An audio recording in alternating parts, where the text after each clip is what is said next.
The boys are back in town. Welcome to the Deadlock Podcast, episode 252. Now, boys, I thought I would bring this up because 252 is a special number personally to me. Oh. Because I'm from the 252. Let me hear it. Come on. Give me your address and social security and I already sent it to Ubisoft to play X Defiant. So if you need to find it, contact China. Well, you also sent it to China to buy a Game Boy recently. I also did it's that. not a Game Boy. Tony did too, though. Don't you fucking say it's not a Game sorry. Boy. Don't you fucking say that. Oh, sorry, This is Tony. more I than a apologize. Game Boy. Oh yeah, Tony did it too. You're the only one that has your information secured. I got it right here. It's okay. I use TikTok. So Yo, it's Tony, hold definitely on. not Let me secure. grab mine. I gotta do that shit. Hold on. Oh, you flipping it out? You just gotta clap it. Whoa. Yeah, a little clap. Come on with it. Whoa. Today we are talking about WCW Thunder, October 14th, 1999. Yes. Kevin Nash is on commentary for this episode of Thunder, and it is the worst show ever. We've said that a lot, but if you were trying to promote a wrestling show and you wanted people to tune into it, I don't know how this is the show you came up with. Yeah, it's one. I had this weird feeling about it because I had a nostalgia kick. We can talk about it later, my. but you know how you put sports on in the background when you're doing other shit. That's what it was. Thunder was like that for me at home growing up. Okay. Was okay, so I got Thunder in the back. It's just wrestling matches are in the background. It's This just show might as here well, comes- Tony, did not exist to me as a kid. Yeah. Thunder in I general? legit didn't even know it existed. I'm not kidding.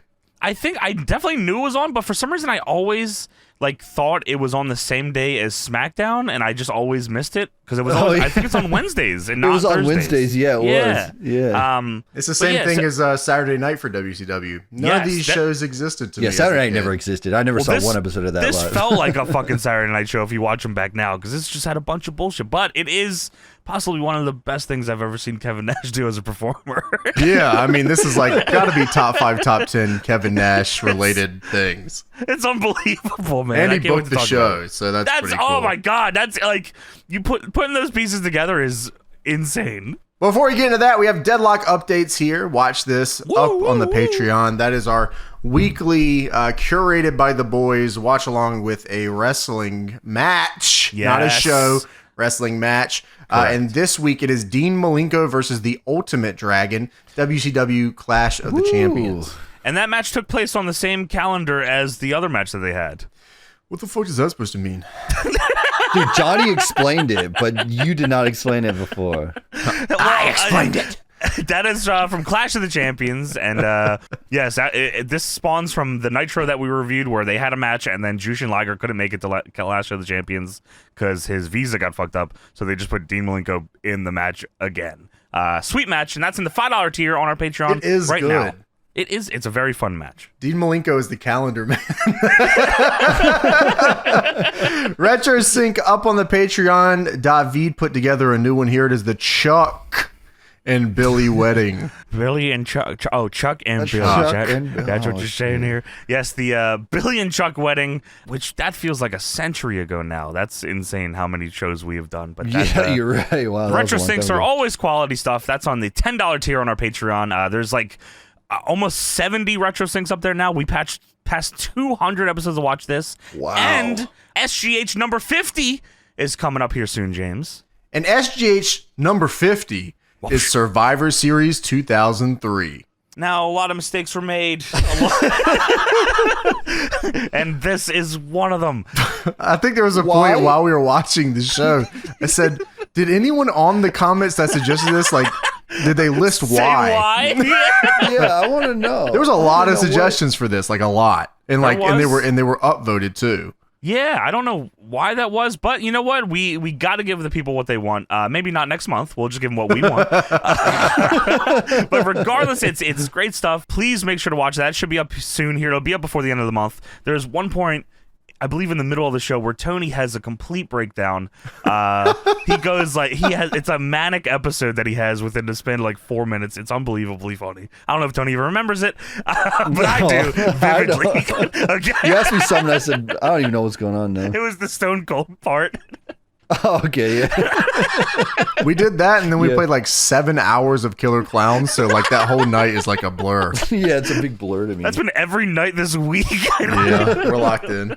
Hell yeah. Speaking of locked in, DPW, Deadlock Pro Oh, Wrestling, company that we run. DPW Live was this, I guess, 2 weeks ago by the time this comes That's out, right. right? Is that right? Yeah, or that is right. the Yeah, week you're before? correct. That is correct. Whatever the case, it was awesome. It is up on the DPW On Demand website, which is a OTT, over-the-top service that has all of the shit we've ever fucking done in one Ever. place. It's like Netflix, but for DPW and without the $500 billion stipend. Yes, man. And it directly supports all of these endeavors. DPW can't exist unless you support dpwondemand.com. And we appreciate you, those that do. And yeah, I mean, every month this only becomes more and more valuable because we're doing more and more shows. I mean, we got a double shot coming up here, James. July 6th, July 7th in Raleigh, 2 nights back to back. DPW Live 7 on the 6th. DPW Tag Festival, the second annual Tag Festival on July 7th. The winner of the Tag Festival gets a guaranteed mandatory challenger match against the DPW World Tag Team Champions, which who knows who it could be. Live 7, it could be Speedball and Jake Something, or it could be DPW World Champion Calvin Tankman and Titus Alexander. Who really match. knows? Calvin beat Speedball earlier this year, guaranteed him a tag team title match, and now he's cashing that bitch in the night before the Tag Festival. Who knows what happens? DPWTIX.com, DPWOnDemand.com. Get in or get the fuck out. All right, now it's time for the Patreon shout-out segment. Oh my god, not only do I love this segment, James, I love how caught up we are on these Oh, names. hell yeah. We're Oh, so it caught is up. nice. Oh, yeah. Yeah, this is back to normal now. I clicked the list and there wasn't 450 lines, so that was really nice. Well, but if 450 new people wanted to sign up right now, James, I wouldn't be too upset about that. Yeah, no, me neither. Robo JR would love it. You guys should sign up. Oh, yes, you would. Starting in the $1 tier. Build the company. Yeah, JR almost killed the company. Yeah. Well, remember that. $1 tier, she be slapjacking my T-bar till I mace all over. Vampiro asks, you smell that? It is the scent of delicious room temperature DPW oatmeal. Luger in the pit here, letting you know, before I throw down, I pregame with DPW oatmeal. You want a war? You have got a war. Jameson, if Def Rebel made a Jeff Hardy song, it was start with him yelling, creatures! Wow! Modest to the top. Oh, that boy is bouncing. Holy. Johnny Dry Doc Stink Pickles on the reg. Wow, I don't know what that means. David. Hello. June Aranico. Watch my first NL video at 5 years old. I am 20 now. How's that fucking possible? Yeah, I fuck with Northern Lion myself. Nick bald. Beerley. He is bald. What if Goldberg was haired out crazy like UFC 66 Joe Rogan? They had similar hair at some point in their life, I'm sure. Yeah, I think I've seen Goldberg with the long hair. He should just Yeah, kept and the that. nice little shirt on. Uwan Taylor, your final challenge. Let Jimmy Hart and Brian Knobs go through your DPW booking plans for the next year. Oh, hell no, James, what are you doing? Philly 771 would kick Johnny's ass in a Philly street fight, Oh, and no, that's for Philly, true Stinky style. Josh King, Lisa Ann as Sarah Palin versus Hitomi Tanaka versus 2013 Gianna Wow. Michaels in a James Twitter likes on a pole match. Is that right? You can't just- see my likes. What do you mean by that? There's just people posting pictures of 2013 Gianna Michaels and you're liking them? Is that right? Yeah, and Lisa Ann as Sarah Palin.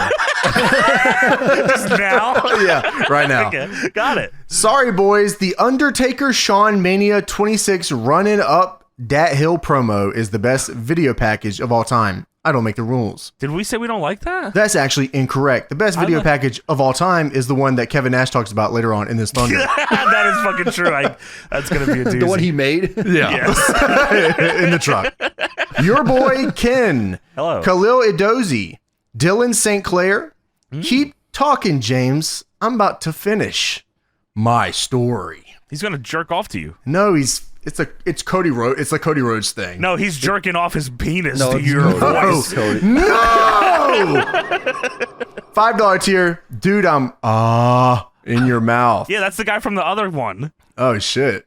Wow, he came through. Tom Yeah, he Booth. No, he didn't. Let me be clear. No, he didn't. Matt Lucas, Richard McCormick, Yenko Camaro 696, All Connor right. Littleman, Oh, little man. Juan Cervantes, Sean, Sean. Pure Cool Guy. Holy fuck, that is a sweet name. Pure That Cool is pretty. Guy. Wow, that's awesome. Wow, I'd like to meet Shoot you. I'd name. like to shake your hand. Kurt Angle in a Speedo with goggles on his head, telling you to stop staring at his dick like it's a Subway meatball marinara. Oh my, Tony, you do that? Huh? No, Toby. Tony's out on the deck, Speedo out, goggles on the head, brat burger on the grill. One ball out. Wow. Nolan. Gnarly. Rich name. Affinito. Rich Affinito. Yeah, that Oh feels man, I good. locked that in. That felt J good. Rock 777. All I need to do to get Johnny to giggle is to tickle the balls a little. That's right. Brian Bennett, Justin Piper, Robert barely know her. Loveday, Xander Hensley. What was that Chris Danger ass fucking joke? Xander Hensley. Nip slipping, jizz sipping, and my life is bitch. $10. I'm Dracula. I'm 12 million years old. The Zaza got me acting inconsiderate. Give me a mattress, a fleshlight. I'll thrive anywhere. Bars. Andres Rodriguez, Ape Barbagallo, Wow. or Ape Barbagallo, Ray Cunningham, Dr. Cool. Whoa, you should be Holy pure cool guy. dude, wow. Let me shake your hand. Broke Boy Kevin, Alzaru, Cowboy Bill Watts sucking 18 cowboy cocks in the showers at Ram Ranch. Whoa, I've heard of 18 making Tonys at that Ram Ranch as well. What the hell? Frank, Big Papa Pumping Your Mumski 428. No, you're not. Watching NL for 8 years and listening to Deadlock for 4 gave me deep sea diverticulitis. Don't say that Help me! shit. Don't fucking say that shit. Yeah, come on, man. Jeffrey Hamilton, Val Venus, and Wow. what is this? How you spell this? No. Val Venus and Vic Yera. I'm guessing it's supposed to be Viscera, Viscera. like you would say. It's like how you would say it. Oh. I would say it like viscera, Tony. What do you mean by that? Yeah, we're trying to make Val fun of him. Venus and Vic Yera in a locker room Viggy match. All right. Aaron Martin, Tanner Yansky, KB the GOAT, He's the goat. Yeah. Kevin, the least impressive name, Shitty on name. Preston, Howard Sorry. Lou, or Howard Lowe. Maybe I think it's supposed to be Lowe. Howard Lowe. I like and if what it's you said not, better. Howard Lou. And if it's not, Howard Luo. Wow, you're really giving the people what they want today. Jacob Russell. Well, I don't have 400 names, so you guys get That's an true. special, Yeah, special that's treatment nice. here. Jacob Russell, Cyrus Medina, Jerloon, Omar, Wow, that was Carlos good. Mata, generic white male. That's us. There's 3 of them right here. Been a fan of the pod since Johnny joined, and I Nice. can say this is the most guys being dudes podcast ever, and I love it. Thank you. That feels good. I like all that. Gokes, Per Man Kane, Kane. Mitch, the Schlong Long, Scout, Alex Scouting C. All right, it's time to count down Deadlock's top 3 favorite baseball players. At number 3, we're starting to reverse. Oh shit, Dick Pole. Number 2, Pete LaCock. What the And at number 1, Randy Johnson. I don't know if that's right, but How'd I'm you just know? gonna Wow, I was gonna say that guess. probably is what it is. The big unit. What about Larry Bird? Oh shit, we're locked in. Come on! Sean Vargas, Slurms McKenzie, Flores McKenzie? Trying to get me on your shit? Peyton Sharp, Drew B. Fermenting, Drew P. Balls? Sorry. Jacob Nelson, Big Willie Woodcock, my favorite Alex basketball Crosser, Connor O'Donnell, Oscar Talauta, Oscar that's good. Talauta. Yeah, that feels probably right. Michael Gerard doing CZW spots on Tony's deck. Well, like Big well, Esco. Wyatt Draper. Jaden Chibaukas. William N. Savvy. McFly. Oh, shit. Baby. A.K.A. Out of Time Mike Fox. Is that like That a was a Patreon gimmick. name? Gimmick? It had to have been, right? That was a gimmick, yeah. Wow. Bryce McGuffin. Kanata Dragon. Tungsten Butt Plug. I thought his name was kinda a dragon. Oh, was that right? No, you were right. Oh, okay, all right. Jim, there's no use, Johnny. Jim. We've got to What? have it out. I have loved you ever since. Cody What? Epidemic. Oh, okay. The MFDZ. Yeah. Grigsy Studios. Shannon Moore's Mohawk. Alex Martinez. Daniel Molina. Tristan Potter. Colby Richardson. Oh shit. Oh, Oh shit. Derek Oh, shit. Helling. Oh, shit. Mac Duck. Michael Chase. Nickname? All Natty HHH Fatty. Ooh. I got shot by Uncle Howdy in gorilla position and didn't even get workers' comp. Fuck the WWE. Tito's _ running. Where you DD Mayhem. Brandon Ben. Baker. No. That was a Will name. be. Bobby Smith. Mr. Clean looking bitch named Dick the Cock Johnson. She's very beautiful to me. Nick D'Amico, Waylon Nielsen, Leon Taylor. I'm Taylor. over here stroking my dick. I got lotion on my cock right now. I'm just stroking my Johnson. Primetime, Ryan Nolan, Michael Dressler, Cobra, Rhino, Devon J.M. $15 tier, smoking weed, and filling my belly with diet soda watching DPW Limit Break. Shit. Can I get a yeah? Yeah. Tony. Yeah. You got locked in, Tony. What the fuck? Craig Ainsworth. Craig Ainsworth. Kinda a dragon. William Harris. Kylon McGrew. Ooh. Chandler Williams. $12 annual. Tristan Chandler. Bills. George Hobson. 234-12341. Nice. LaDorian Williams. $120 annual. Mike Salisbury. Oh, nice. And the new Patreon Oh my champion God. of the world No. at $90. What? Harold the Idiot! Oh my dude, that was like an unbelievable run from that fucking Twitch guy. Finally, that was like the Triple H reign of terror in my eyes. With the bikers on. Yeah, Oh, with no, the not bikers, the bikers. working a main against Goldberg. Dude, Harold the Idiot, not Sell. only, dude, he's been to DPW. I've met this man in person. Thank you, Harold. Thank So he you supports both ways, all- man. yes. Yeah, that's very nice of you. Supports all of the endeavors that we do and the new Patreon champion. Thank you so much, Harold. And thank all of you for joining us on Patreon. Patreon.com/DeadlockPW. The best goddamn shit out there. Go sign up right now.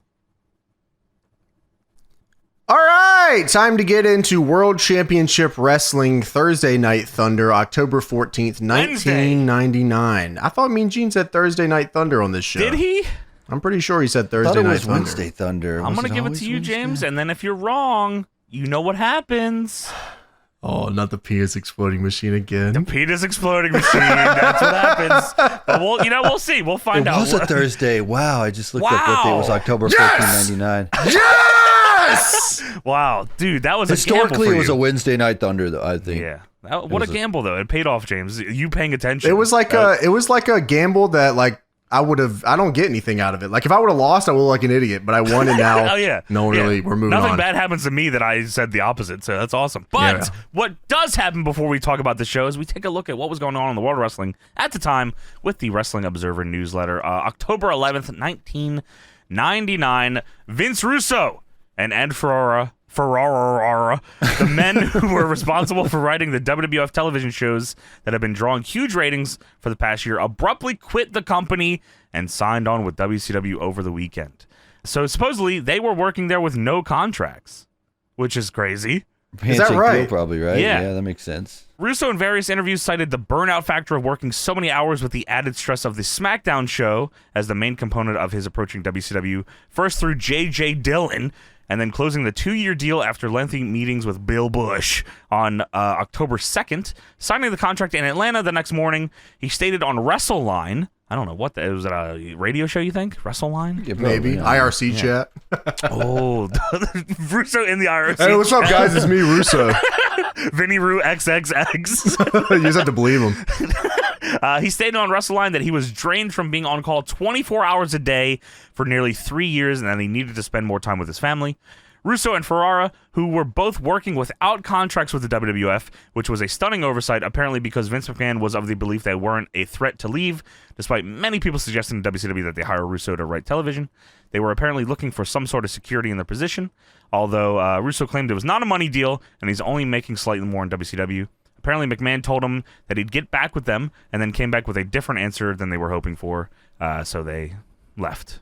You know, I have to believe that's true because Russo has stuck by that story for 20 years. He has Of all said, the stories that have always said changed, that is not one of them. yeah, He's always said that Vince told him to get a nanny, and then he said, "Fuck this place." Tony, yeah. okay, so I did read that part. I assume everyone already knew that story, so I didn't put it in the story, but that is... So Russo asked for double his pay, and he wanted more time with his family, and Vince said, no, and you should get a nanny. And Russo said, all right, goddamn. Dude, I can't even... It's not an unreasonable. It's not an unreasonable request. Hey, we're writing 2 shows. I should get paid double. No, I don't think so. Yeah, they didn't increase his pay when they brought in SmackDown.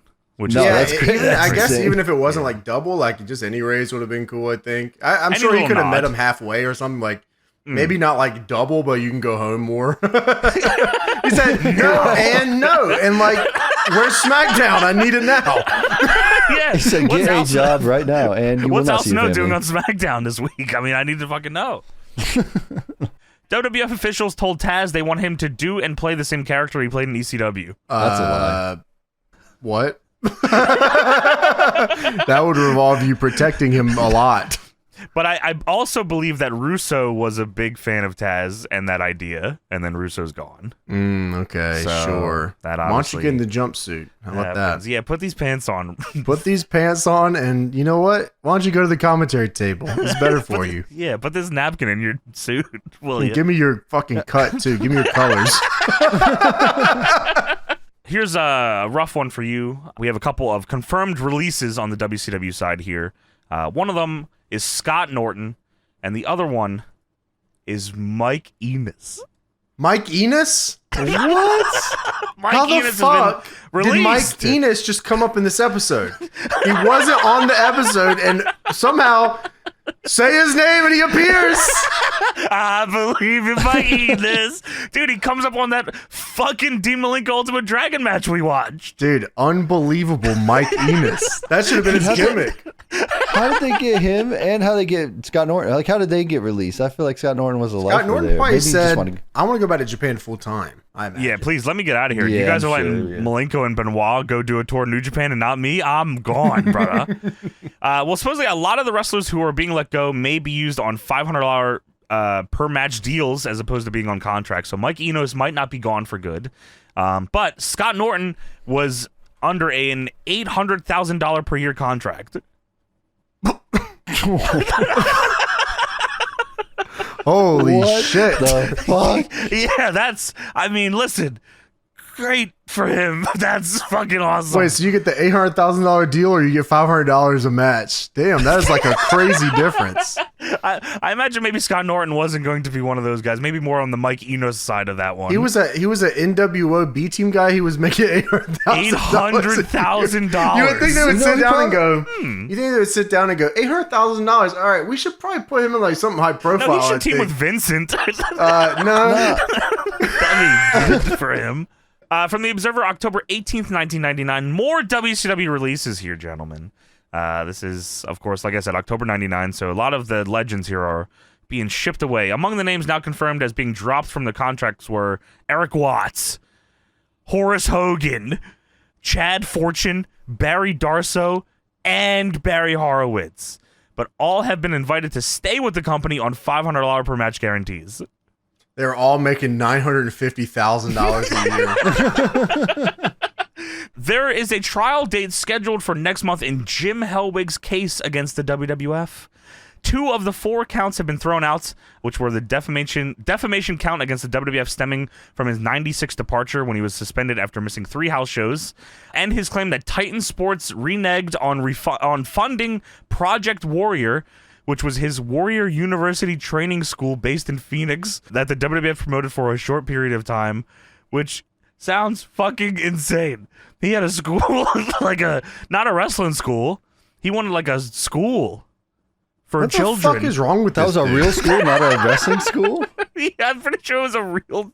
I guess it's his training school, so maybe it was wrestling, but I swear I also heard of him wanting to like sponsor like an actual school before. Wrestling's over, man. Time to pick up a hammer and get up on the roof. Like, there's nothing wrong. Blue collar jobs are like great. You know what I mean? Pick one up. Yeah, man. We don't need more wrestlers. We need more plumbers. Somebody get in the trap underneath the sink now, man. And it's Meltzer you, said- Warrior. Hellwig? Oh, I guess it is Warrior. It's a shoot, right? I guess now, yeah. If you recall, Hellwig missed house shows in Indianapolis, Detroit, and Pittsburgh allegedly after a phone argument with Vince McMahon regarding Hellwig wanting McMahon to purchase his comic books to distribute and being turned down. I forgot he had comic books. I don't think there was many of them, though. We should get them. And WCW was like, we'll do it. We'll do the comics. they fucking absolutely did. Yeah, Distrucity. Hellwig has denied that story and claimed he missed the shows because his father passed away. Meltzer says his father did pass away that weekend, but it was a day of the 3rd show after missing the first 2 already, and he didn't attend his father's funeral. What exactly did he want to do with the comics? He just wanted WWF to like promote and distribute them, I guess. Like, Oh, like he be the made them. publisher of the Yeah, comics? that's right. Yeah, because I guess he was doing Okay. it himself or through something else, and I guess it wasn't getting enough traction. You So know? Diamond Comics didn't want the Distrucity comic. Were you not? You wanted to pick that up as a kid? The Jim Hellwig Distrucity comic His 3. name is, he's a superhero named Jim Hellwig. It's written by Jim Hellwig. It's me. Oh shit, that's me. This is a crazy one that I don't know if I've ever heard. Yokozuna has been telling people that he starts after WrestleMania to feud with Austin. I used to tell people that. On my WWF IRC chat under the name Billy Kidman. Yeah, and all you So had to you're do was talking believe me. He's talking about WrestleMania 2000 then? We're in 99, so he's going to start after... What the fuck? Yeah, so after WrestleMania 2000, Yokozuna is going to feud with Stone Cold Steve Austin. Okay. Yokozuna passed away in 2000. That is crazy. Please tell me that. Is that fucking... Yeah, it says October 23rd, 2000. Well, the reason it didn't happen here is not his fault. He was banned in all states where commissions regulate wrestling because his license was revoked from failing a physical due to heart irregularities and obesity. And unless he gets his weight under control, he won't be wrestling anywhere soon. Wait, you can get your license refunded for being obese? For being fat. He's not obese. Yeah, you got to do a he physical. You got to do a physical, and he can't pass the physical. Well, he's not obese, Tony. He's morbidly obese. Morbidly obese. Put my man in there with Steve Austin now. Yeah. Wow. A couple more things here from the Observer, October 25th, 1999. I've read one of these before, but I need to read it again. This isn't the one, though. This is separate. Matt Osborne, you might know him as Doink the Clown, tested positive for cocaine while trying to get his wrestling license in Rhode Island. The clown? Doink the Clown. Yeah, Dork he was on- the clown. Dude, have you seen that YouTube short, Dork the Clown? Yeah. That's a good one. Yes, Wow, I that's have. good. You should check that out. Well, Again. Doink the Clown got arrested and he's in jail and he can't get his wrestling license. That So sucks, fuck it. man. No Doink, no Yokozuna. What is going on in 1999? Yeah, I mean, he could have. I think Doink the Clown was supposed to feud with Steve Austin. Sadly, he went to prison, so. He was gonna whoopee cushion him off the Hell in a Cell.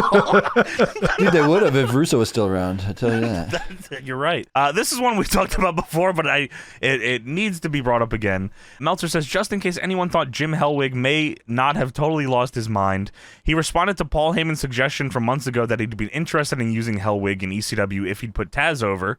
Hellwig said he didn't have problems doing a job, but that Heyman wanted to devalue an already established marketing persona in The Ultimate Warrior. He then said he'd go to ECW on one condition. It would have to be a shoot match, and if he was still standing after 30 seconds, then he would get total control of the company. I think I remember us talking about this. This still sounds as insane now as it did then. I need it. Cause I swear this was probably like a year ago we talked about that. But I wish there was a timeline where that happened. I would have just said yes, go for it. Yeah, like Taz would kill this guy. Yeah, it'd be Taz and 911. Yeah, good luck. Choke slams Jim Hellwig to the floor. Wow. Yeah, man. I mean, wrestling doesn't really have guys like this anymore that were just insane. We could find some. Yeah, I mean, at the right bar, right? I mean, that's where probably they found the Ultimate fucking Warrior, right? Yeah, you probably the gym or something. Yeah. Yeah, Golds. Last thing here, Thunder from October 11th, which is the one we're about to talk about, from Baton Rouge, Louisiana, was a total mess, Meltzer writes. The idea, which I believe came from Russo, was to put Kevin Nash and Scott Hall on the announcing team for the show and turn the announcing into a shoot. Well, Scott Hall, for one reason or another, is not on this, but Kevin Nash is very much on this. And you talking about me? I was there, Chico. Why don't you get a job instead of reporting on mine, man? So yeah, I'd be stunned if this is not a Nash show. I'm going into this with the idea that Nash entirely wrote this show, and he's on commentary for his own show that he knows is, his time is coming up here on booking, and it is fucking unbelievable. So let's talk about it. WCW Thunder, October 14th, 1999. All right, let's get into this WCW Thunder. We get the intro here. All the stars are here. You will not see any of them on this show, but they are under contract. They're very much under contract. At least you'll see the Total Package. Just the Total Package. His name is the Total Package. Please remember that. Do not call him Lex Luger, you dumb son of a bitch. How dare you? TP actually awesome. I do. Oh, sorry. Go ahead. No, I'm just talking shit. Go ahead. If you got spit on TP, let's go. What you guys say I don't have nothing but good things to say about TP. He loves TP. We love TP around here. No, you love TP. You do. You're a big love guy. TP. Yeah. What were you saying, Tony? Oh, I was saying this Thunder intro with the Hollywood. I love it. I still love it. Yeah, I like it too. Awesome. It's definitely. I guess I never realized how similar it is to the idea that they would put the footage of dudes against the buildings for Nitro. This was just a big Hollywood sign instead of that. Yeah, it was like Hollywood show, it felt like it was like a Hulk Hogan's Hollywood show, but then he was because never if The Rock's gonna have a show, dude, I need a show, brother. I need the Hollywood show, brother. I'm not gonna be on it though. I'm not fucking showing up ever. well, unless the ratings are up, brother, then of course I was there backstage and I booked the whole show. No way, I'm flying to fucking Baton Rouge, dude. No way. That's what TP says later too. Yeah, me too. I was at the show, Chico. Commentary opens the show here for Thunder. Mike Tenay says, "Welcome, everybody." And here is the broadcast team of Larry Zbyszko and Kevin Nash in a Diamondbacks jersey. And he looks so smug. Like, Nash knows that he is about to have a very fun night just watching the bullshit unfold. Dude, he is toasted or something. I don't know what's going on here. He's wasted and doing something. It's crazy. I can't imagine how much fun he was having during this whole run. This had to be awesome. This had to be like the sickest shit ever. Like, dude, I make a ton of money. You come in, you make more than me. Now I make more money. I'm not even doing anything. I literally don't have to do anything. Yeah. He's got the sickest contract ever, bro. The favored nations plus the guaranteed money plus I think he had a no-cut contract also, if I remember correctly. So he couldn't get fired. He's booking his own shit. He's booking his own angles, and he just gets to make awesome. jokes on commentary and get paid the same as wrestling. And Scott Hall has the wrestler. Yeah, Scott Hall has the same contract, and like he literally doesn't show up ever. Dude, James was talking about this before we started. We've watched so much WCW and somehow have seen so little of Scott Hall. How is that possible? You're right. Wow, that's crazy. Every time we get into the show, the first thing we get at the top of the show is always somebody, whether it's Shivani or Mike Tenay or whatever the case, and they always say, Scott Hall was supposed to be here tonight, but he's not. Whoops. Yeah, every time. Him and half the roster, apparently, according to this. Oh, that's even funnier later on. Yeah, we'll get to that. Kevin Nash says that he is a horrible booker, but he has booked himself in the best angle of all time. He's retired, and since he's retired, they put him on the broadcast team to try and recoup some of those funds. This is like James isn't putting on. Like, that's what he said. That's what he said. He says, I booked myself at the best angle. They paid me lots of money, so they're trying to recoup their funds by putting me on commentary. And yeah, Tenay says, what about Scott Hall? Where's he at? And Nash says, well, he's supposed to be here, but I haven't seen him since he left for sushi with those two ladies on Monday. And it's a 3-shot of all the announcers, and you see Tenay inventing Tenay face as this happens. Tenay asks Zbyszko what he thinks about Nash, and Nash perks up crazy. He's excited to hear what Zbyszko's going to say. And Zbyszko just says, Nash is great. And he's a great talent, yada yada. And I gave your keys to Moses. And Nash looks like he's coming up with like 10 different insults to say to Larry Zbyszko, but he holds them all back. Zbyszko actually wins Nash over by the end of the night. He does. They become boys at the end. Dude, because Tenay is like the glue that holds us all together, and then Zbyszko kind of just says like fuck it halfway through the show and like, all right, I'm gonna give in and we're gonna do the Old Glory bit for the rest of the night. Tenay is the Tony of the show. Glues it all together. Yeah, he's got to keep it together for or else it fucking He is goes the professor. apart. He's got to keep it going, bro. Tenay, like hearing Tenay commentate, being the lead commentator for a WCW show did feel weird. It was, but I liked it. I did too. Actually liked it. Look, the show without this commentary team, oh my god, it's just awful, man. It's just I would have put my head through every monitor I have in my house. Yeah, dude, it was just awful, man. But the commentary was so good. This is like, and they even reference it later on in the show, in just like a passerby comment or whatever. But this is Kevin Nash doing a Mystery Science Theater gimmick on this show. It's literally all it is. And Kevin Nash, James said this to me before. He might be the funniest wrestler ever. Yeah, he's like legit a funny guy. Like I don't know, like he's obviously, quick. Yeah, he's super quick. And when it comes to comedy, especially like the riff track stuff, you have to be super quick. And he's so fucking, he's just so like, I don't know, he doesn't give a shit. So like, he's just talking, and the shit he says is so funny. He's just a naturally funny guy. We watched him and X-Pac, I think, was on the last one. They were on commentary because he said, I'm not going to get in the ring because I got a gas bubble.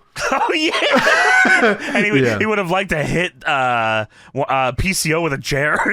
Yeah, and like you think to yourself that like, oh, like this is a gimmick, like, all this shit. But like, when you have like another wrestler like X-Pac or something you're like, wow, Kevin Nash might just actually be like the funniest guy ever. He's like, insane too. He seems like he'd be a ton of fun to hang out with in real life. Like he'd be like just a funny guy to be out and get a beer with or something. Yeah, he just seems funny.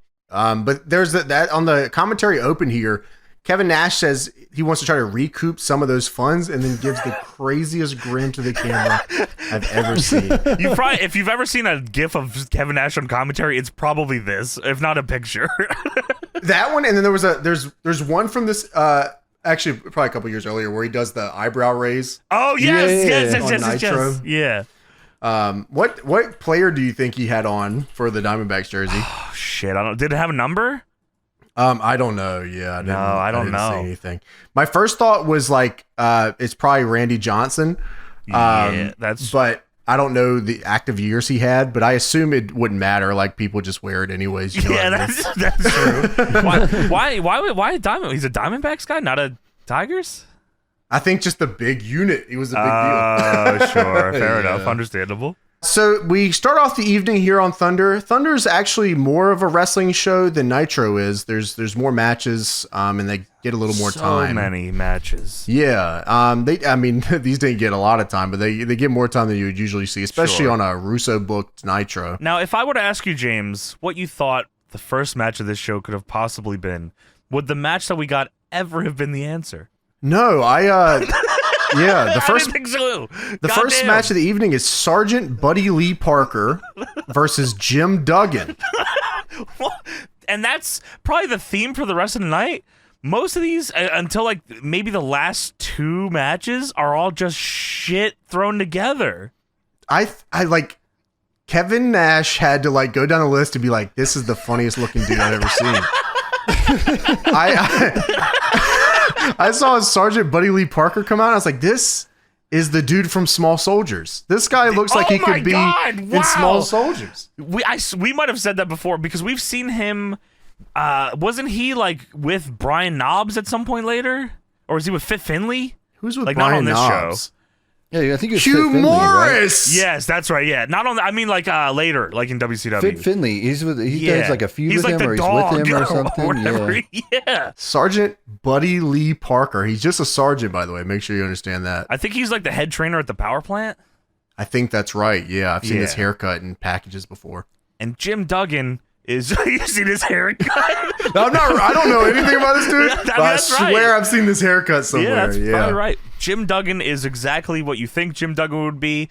And you know what, man? I was watching this match, and I was like, you know what? I kind of love Jim Duggan. Dude, I wrote down here, and I'm just going to read exactly what I wrote here. Wow, is Jim Duggan the best opener guy of all time, Dude, or am I losing my mind? I couldn't believe. I was like, I'm watching him work in his cell and like firing the crowd up. I said, man, I need to watch more Jim Duggan because this guy's great. So Jim Duggan is a Mid-South guy, so he was super over in this like area, Right. and like that's obviously why. I'm just going to go off the idea that Nash booked the show. I'm just going to keep saying it. Yeah, So, why not? Why not? yeah. All right. So Nash booked him because he's a Mid-South guy. Nash actually knows a lot about wrestling too. And I think that like having Jim Duggan be the opener guy is so smart because his shit is super simple. The crowd will always chant USA. Yes. And fucking who doesn't like going, oh, you know what I mean? Like this is everything you need. He's big too. Like he's not muscular, but he's wide. He's Jim massive. Duggan. He's Yeah, got to be 6'4", 6'5". He's a big dude. Yeah, he's a fucking big guy. Nash on commentary as he's coming out. Nash says, "Say what you want about Jim Duggan, but this guy always has a way of staying over." USA, yeah, man, he's locked in. Dude, awesome. they're chanting USA, and Jim Duggan's opponent is a guy in camouflage pants. This guy is very American he's facing. It doesn't matter. Duggan needs the power of America on his side. So yeah, man, this match is exactly what you think it is. Some punches, some chops. Parker tries to cut Duggan off at one point. Duggan starts doing his no selling, which always gets the crowd going. He's Americaning up. I don't know what he, Yeah, he's not hulking up. He's just getting up. Nash keeps telling Sarge to get the board, the 2x4. He wants him to hit him with the 2x4. He says, use the board. And Zbyszko says, that's going to get him disqualified. So then Sergeant Buddy Lee Parker pokes him in the eyes, and Duggan misses a huge shoulder tackle in the corner. That was awesome. None of this fucking matters to Jim Duggan, who is a 6'5", 6'6" American-made monster. Duggan hits a body slam, 3-point stance clothesline, and the Old Glory knee drop to win the match. The Old Glory knee drop really changes the trajectory of this show the minute that Mike Tenay yelled Old Glory knee drop, because Nash is now enthralled with this move. He targeted in. He said, doop, doop, doop. Yeah. Dude, Nash had never heard of this move before in his life, and it just stun locked him and unlocked something inside of him. Stun locked is a great way to put it. Nash says, Mike, how much of the stuff you make up on the fly? Old Glory knee drop and stuff like that. Is that legit, or you make this up on the fly? And Tenay says, oh, that's the nickname for Jim Duggan. It's the name, it's the name of the flag. The Old Glory flag is Old Glory knee drop. I said, that is fucking so funny. Nash couldn't believe it. I thought, my first initial thought here when I was watching this live was, okay, that was funny. And then Nash says, oh, I got you. For 2 more hours, do I got you? I was super surprised. I was laughing every time he did it too. So we move on to the second match of the evening: Al Green versus. You missed the best line before this. Hold on. They say a very I know what great you're gonna line say. here when they fade to the commercial. They go, "The stars of WCW are out here tonight. All the stars are here." Dude, I mean, sorry again. Just before we go to the other match, I could talk about Jim Duggan so much here. Like everything he does is big. Like his taunts are big. He is very loud, and like the whole crowd resonates with everything he's doing. I love Jim Duggan. He's a guy that had to get over in the territories, that's shit you have to learn to make money and make a living, and like there's not a lot of guys left like that, man. No, not at all. But so James, as I said in the first match, now match number 2, if there was any match I could have you predict would be the second match, would you have guessed this one? No, I would not. I'll tell you this. I did expect Lash LaRue on this show. Me too. I did too. I did not expect this match. The second match of the evening, Al Green versus Lash LaRue. We've talked about Al Green before, but I don't remember why. WXO's Al Green. Oh, Jesus. God, he was in the mask. He had the hood on. He was Al Green, but he just has the mask on. What the fuck? Al Green with mask. Good gimmick. He has the mask. Who's that? Oh, that's Al Green. Yeah, still Al Green. I wrote, holy fuck, it's Al Green. This is a crazy show. And then I wrote, oh my God, it's Lash LaRue. It's time to skim it all, dim it all, down. He has to leave and come back to cut his promo later. That is fucking crazy. What happened there? I can't wait to talk about that. They don't do that. They don't do the on the ramp stuff anymore because they're just full on copying WWF now. Yeah, you're right. It's just like in rings. It's all in ring now. Yeah.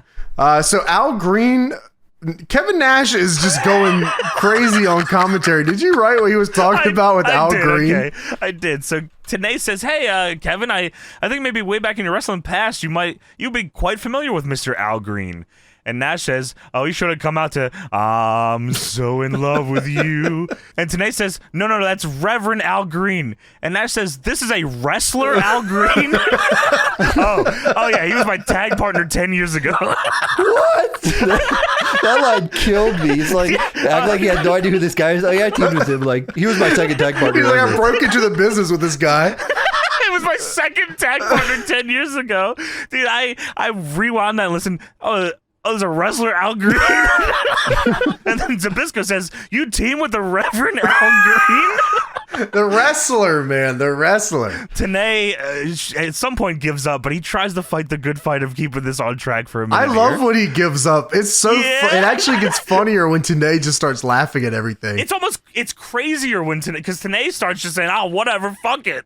Dude, it's funny because Tanay like plays into it, but then he's still trying to like call the serious too. So Tony. He's like playing into it and calling it serious at the same time. It just he makes it work though. The old glory knee job, Tony. Someone's got to call that shit. So Kevin Nash says Lash LaRue was voted by the fans sweetest sideburns in WCW.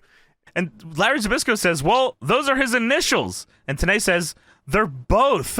And Nash says, oh, we're not doing that whole Van Dyke debate, are we? I said Van Dyke! No! Dick Van Dyke, I'm mentioning on WCW Thunder. It's Dick Clark they're talking about here, of course. The way got crazy that you shave your sideburns in 2 L's. That is insane. That's also his taunt, Tony.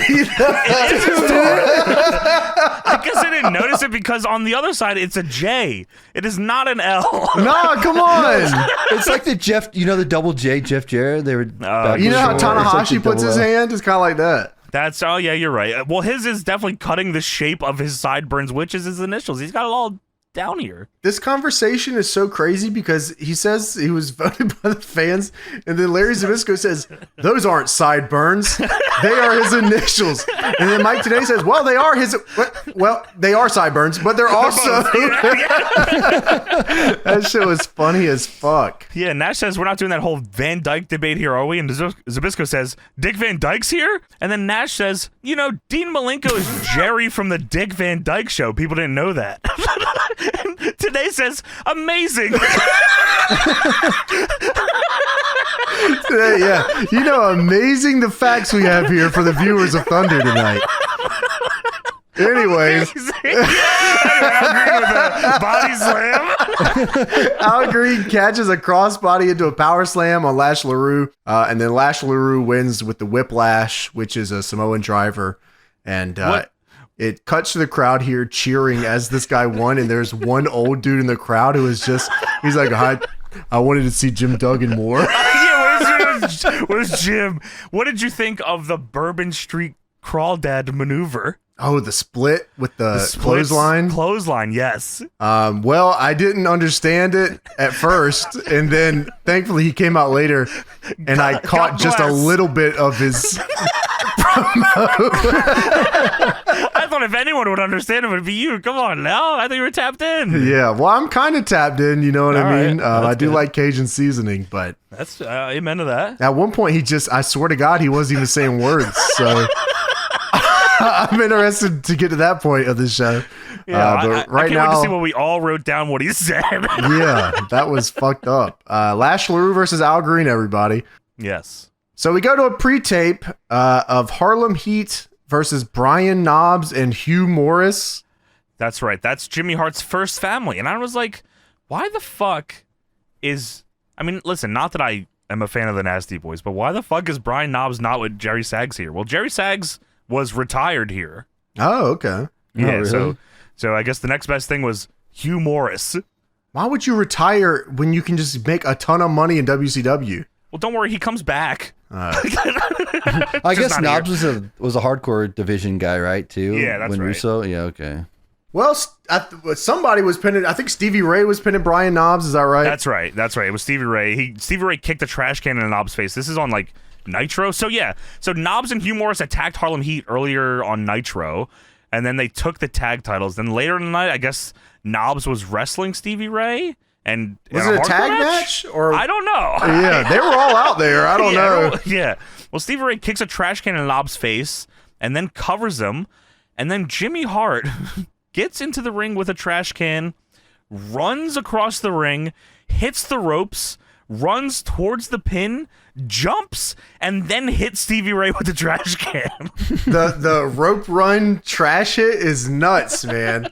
Yeah, so yeah, Jimmy then puts Knobbs on top of Stevie and singles win? Yeah, he wins I the don't match. know. Whatever it is, I promise you, I don't want to see any more of that. Well, now it's time for the Total Package Town Hall. TP, thank you for getting that right, because it is Total Package, not Lex Luger. Yeah, he says in this promo that Lex Luger died, all right? It's fucking Total Package. Because of you people. So Mike Tenay says the committee has been working tirelessly to put together Lex Luger versus Buff Bagwell on Thunder. Yeah, that must have been really hard to do because nobody wanted to work Thunder. Yeah, like just begging people to come to town, Yeah. please. There's still 4,000 people here, guys. Somebody show up. And we're still paying you. Like, what the fuck? Just get in the ring. Zabisco says that Total Package has Elizabeth lurking, around those ringside ropes, and that's very distracting. And Nash says, I think Liz has some nice genetics. And Zabisco says, there's a couple of wonders there. And Nash says, God, loosen up, Larry. Let's have some fun tonight. Zabisco starts talking about golf. And Kevin Nash starts yelling, it's in the hole! It's in the hole! Dude, that shit was funny as hell. Yeah, and then Larry Zabisco challenges Michael Jordan to a one-on-one golf match. He got a couple of nice wonders. Attaboy. Attaboy, Larry! They stop talking for a second. Zabisco says, I don't see a putting green. And then they all go quiet again. And today goes, I knew we would get a fucking golf reference in here, man. He said, what do we make it? Like, let's synchronize watch it 25 minutes here. Zabisco says, what did you put the over under? It's in the hole. It's in the hole. And Zabisco says, Michael Jordan. You son of a bitch. Anyways, TP's in the ring. He's like the biggest star on the show. What the fuck? I was like, my brain, it's only 25 minutes in. My brain is already spinning. I'm like, what? I'm challenging Michael Jordan anytime, any place, anywhere. Right Anywhere. now. Yeah, okay, that's cool. So TP says, after 13 years in this great sport, guys like myself and Kevin Nash over there are saying to ourselves, why do we even have to come to a town like Baton Rouge? And Nash on commentary says, I never said that. You give me heat. Then I was very confused until he goes back to this later. But TP then says, Elizabeth, how many internet emails, cards, letters? Then he goes on like a diatribe for the next 3 minutes about something completely unrelated. I said, what? What happened? The crowd starts talking to the crowd. Yeah, he just starts. They jarred him. Shut up! Just fucking. I'm trying to say something here. Just people. He says, if you want me to talk, you're gonna shut up. And Nash says, he's just so smug. TP says, listen, you're looking at a once in a lifetime opportunity to look at a beautiful woman like Elizabeth and a man such as that Total Package. You can walk in any locker room, whether it's NFL, MLB, NBA, and turn heads. And I'm not talking about those sawed-off runts in the back who aren't super athletes like me. This is a great line in this next one. They all want to, be big stars, but they don't have the necessities to do it. I never heard it phrased like that. He goes back to that too. Yeah, he does. He was like, "Oh, I hit some here." TP says, you wonder why Lex Luger isn't here anymore, and he's dead and buried. It's your fault, you people. Wrestling fans like you, and what you're looking at is the greatest mesomorphic physique today. I love that line. I thought that was like that's the craziest, like, he's lost his mind line that he could have like thrown out there. Yeah. He was like, the greatest artists are not appreciated until they're gone. And he flexes his fucking bicep and he says, and this right here is the greatest mesomorphic physique in the world today. I even had to look it up. I was like, the fuck is that a real word? But it is. Yeah, he is like totally gone off the deep end. Dude, and then right after he says that, it cuts to a shot of the crowd with someone giving their buddy a torture rack. Dude, that is Nash awesome. says, I love that. Yeah, Nash says, the old glory torture rack. Dude, the WCW giving your friend the rack at the show. Oh, Dude, that it's was the best. classic. Yeah, classic, that is the best. That happens on so many shows, especially when like Luger is getting his big face push and Super over. yeah, they're getting him towards Hogan. Everyone was racking their friends in the crowd Yeah. when he was out there. If my friend just picked me up at a WCW show and started racking me, Just start racking me on shit. You gotta give him the taunt too, Tony. Yeah, you gotta G him up for it. dude, that's like the RKO out of nowhere, but the torture rack, just fucking grab your friend and throw him up. People might not know how over the torture rack was, boys. I mean, it was an No, over it was fucking super move. over. A lot of people don't know Luger. They only know Luger from his WWE run and then when he showed up in the Seinfeld shirt. But he was super over, man. He's the shit. We fuck with Lex Luger, Yeah, man. Give him the rack.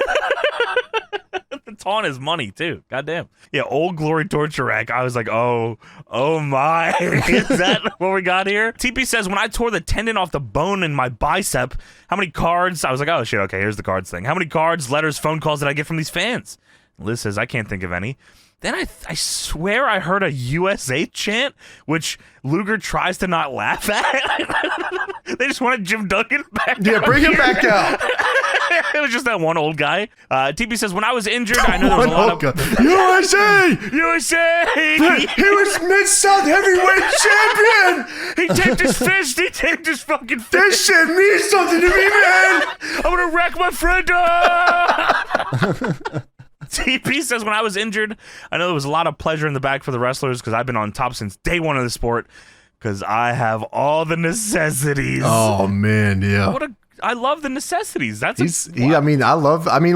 doesn't get a lot of moments in this gimmick. No. He definitely gets more in his face run. Yeah, but I definitely look back more fondly on the TP gimmick than I did when I was growing up. yeah, I think because yeah, we watched it a lot more. Yeah, So. I think that's right.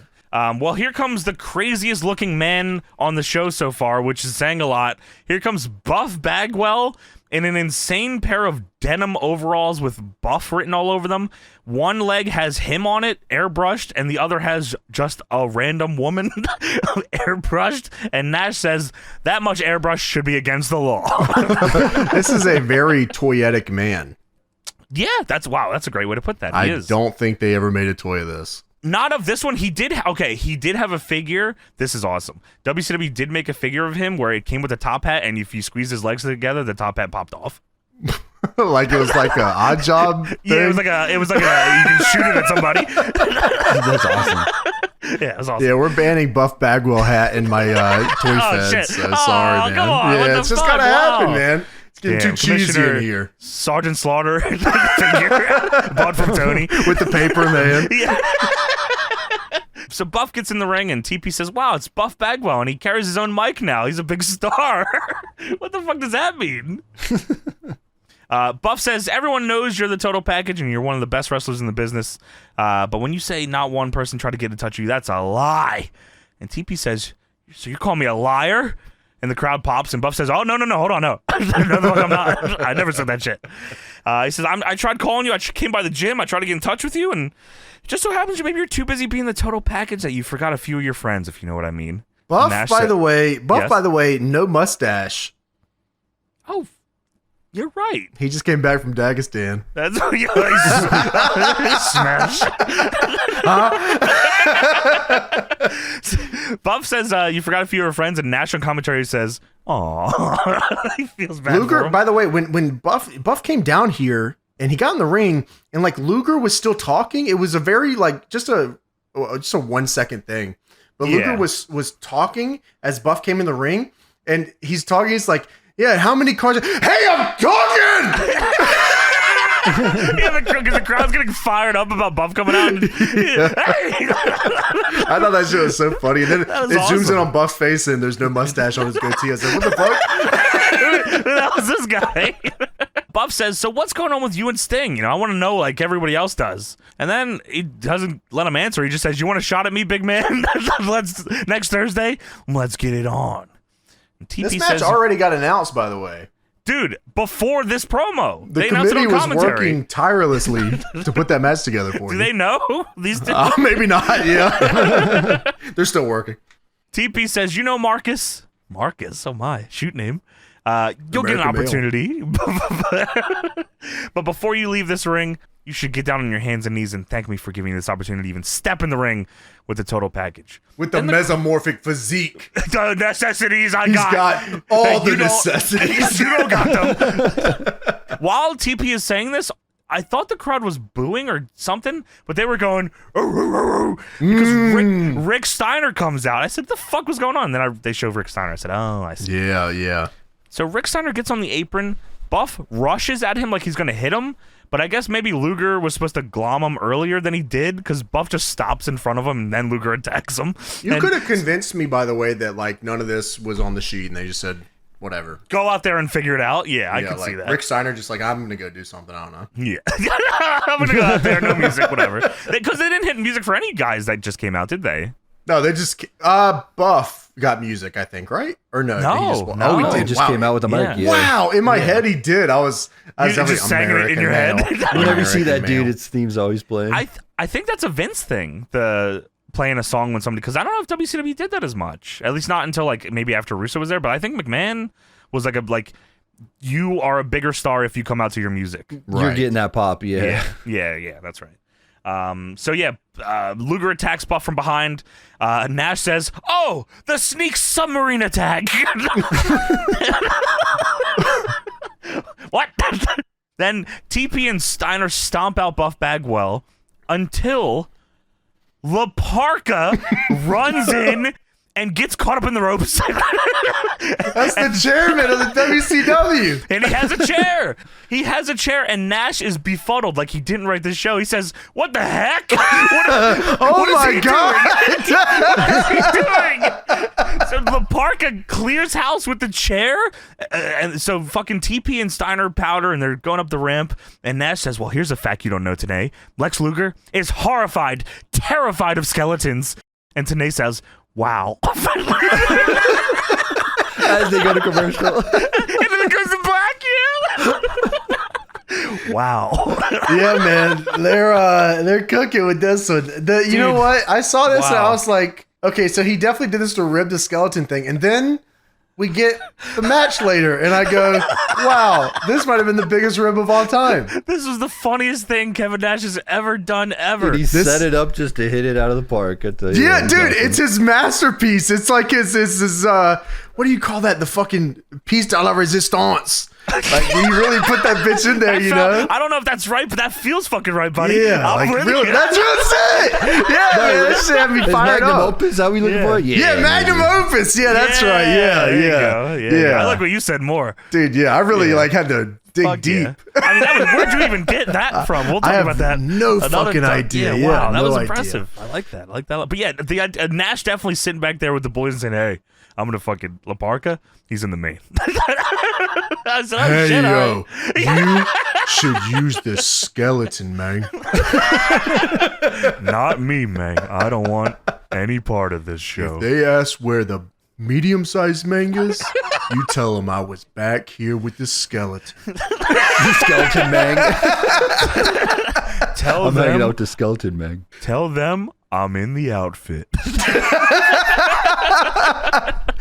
That would be crazy as shit. Wow. So we go to a pre-tape. Billy Kidman comes running out of the shower fully clothed. Well, this is, of course, because Tori Wilson's been the center of attention lately with a lot of men in the locker room. And all the men would like to have relations with Tori Wilson. Well, David Flair's not happy about this. David Flair is dating Tori Wilson. How is David Flair with not only Tori Wilson, Stacy, but Miss Hancock? Yeah, I don't know. I mean, maybe there's something we don't know about the young lad. Yeah, he can run the ropes crazy. Look at him go. Look at him. Look at that guy. That's your seed. My seed, that's not your seed. That's my son. So Tori Wilson then comes out of the shower afterwards in a towel. Billy Kidman with clothes. With clothes. Yeah. Yeah, what were they doing? Just going over spots. Yeah. She was just butt-ass naked for some reason. Yeah, and then, like you said, David Flair comes in and he's asking the questions everyone wants to fucking ask. Yeah, what the hell's going on? Why was that guy fully clothed? Yeah, why was he not butt-ass naked with you?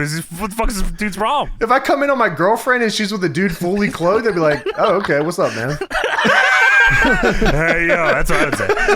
They were just playing N64 in the shower or something. Oh, yeah, okay, fair enough. In the shower? Yeah, they got we played that ECW mod, James, and went into the shower room. The water just bounces off your gear. It doesn't matter. Oh, yeah, you're right. Damn.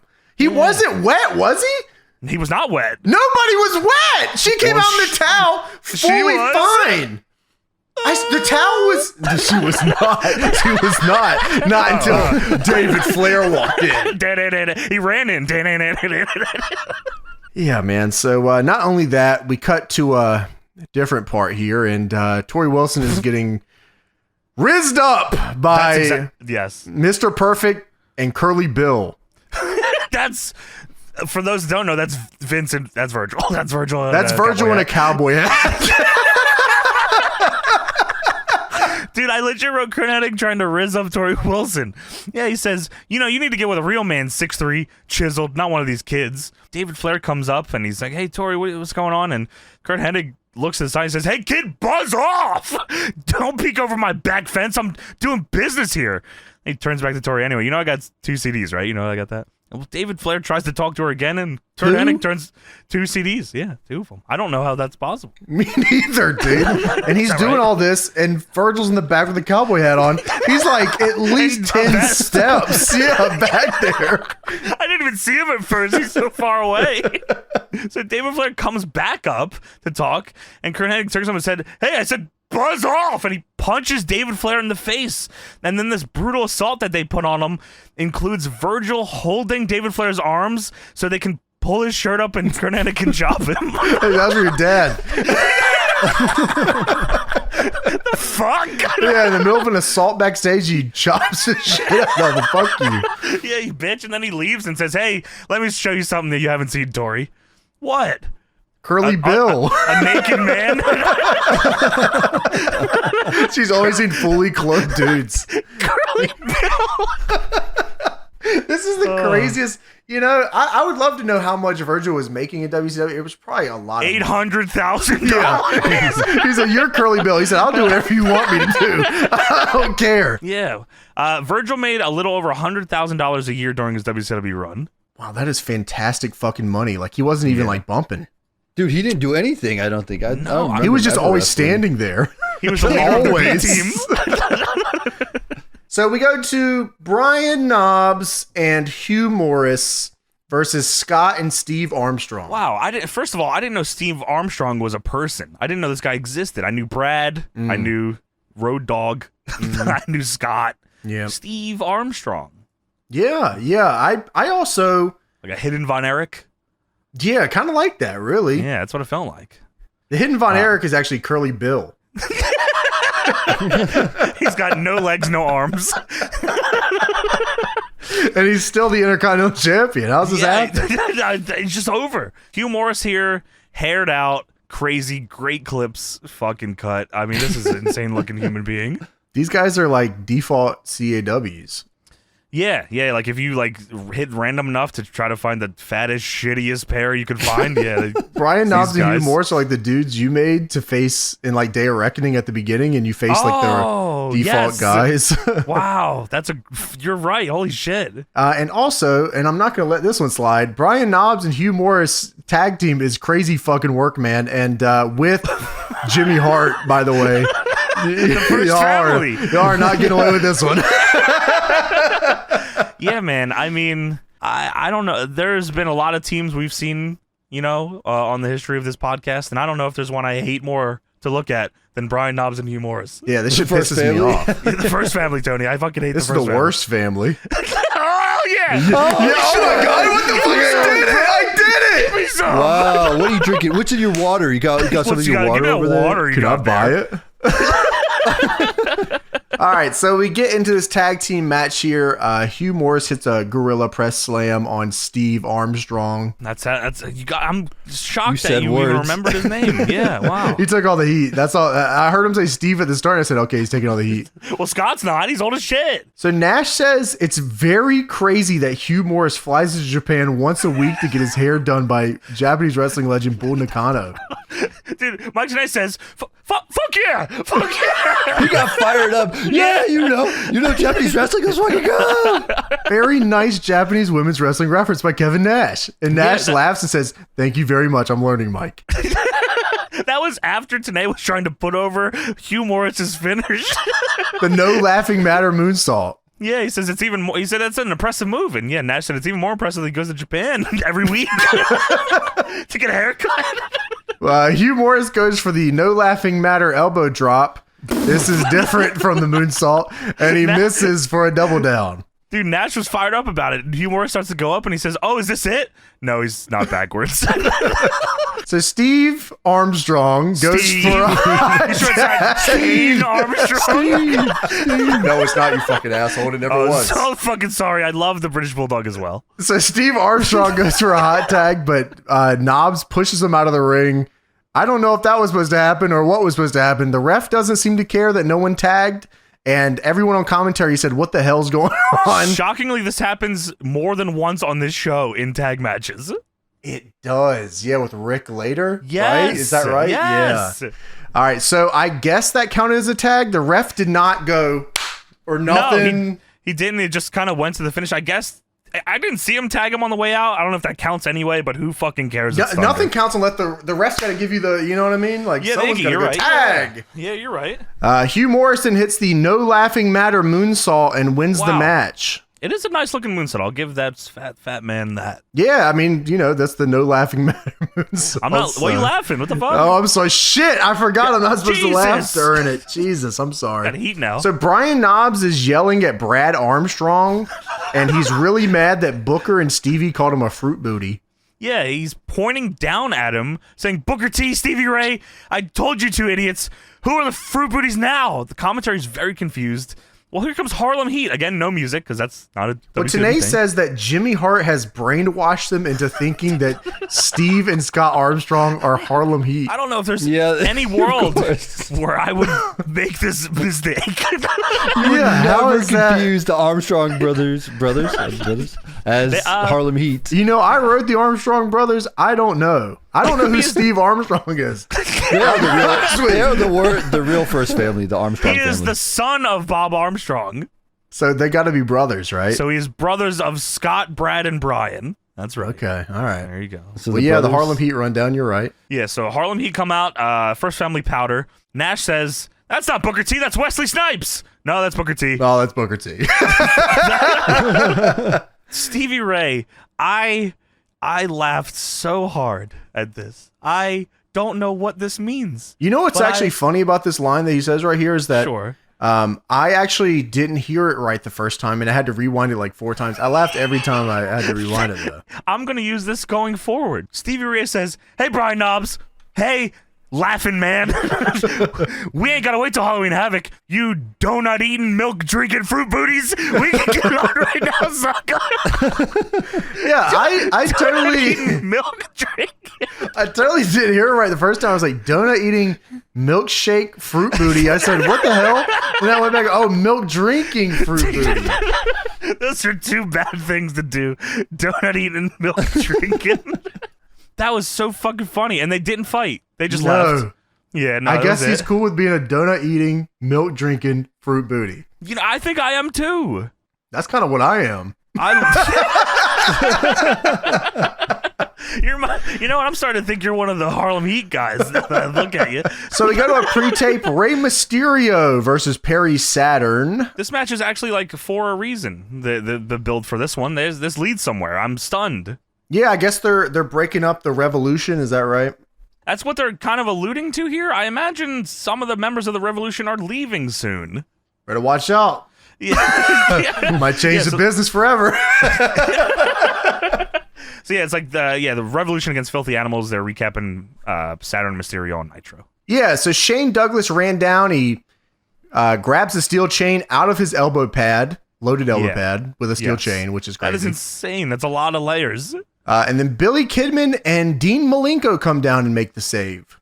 Yeah, Dean Malenko stops Shane Douglas from using the chain because I guess they're having issues. Billy Kidman gets into... Well, first of all, Tenay needs to get in trouble for this because Tenay says, oh, we should change his name from Shane Douglas to Chain Douglas. He doubles down on that later. He does. Zbyszko brings it back up too. But yes, Billy Kidman slides in the ring, and that's a disqualification.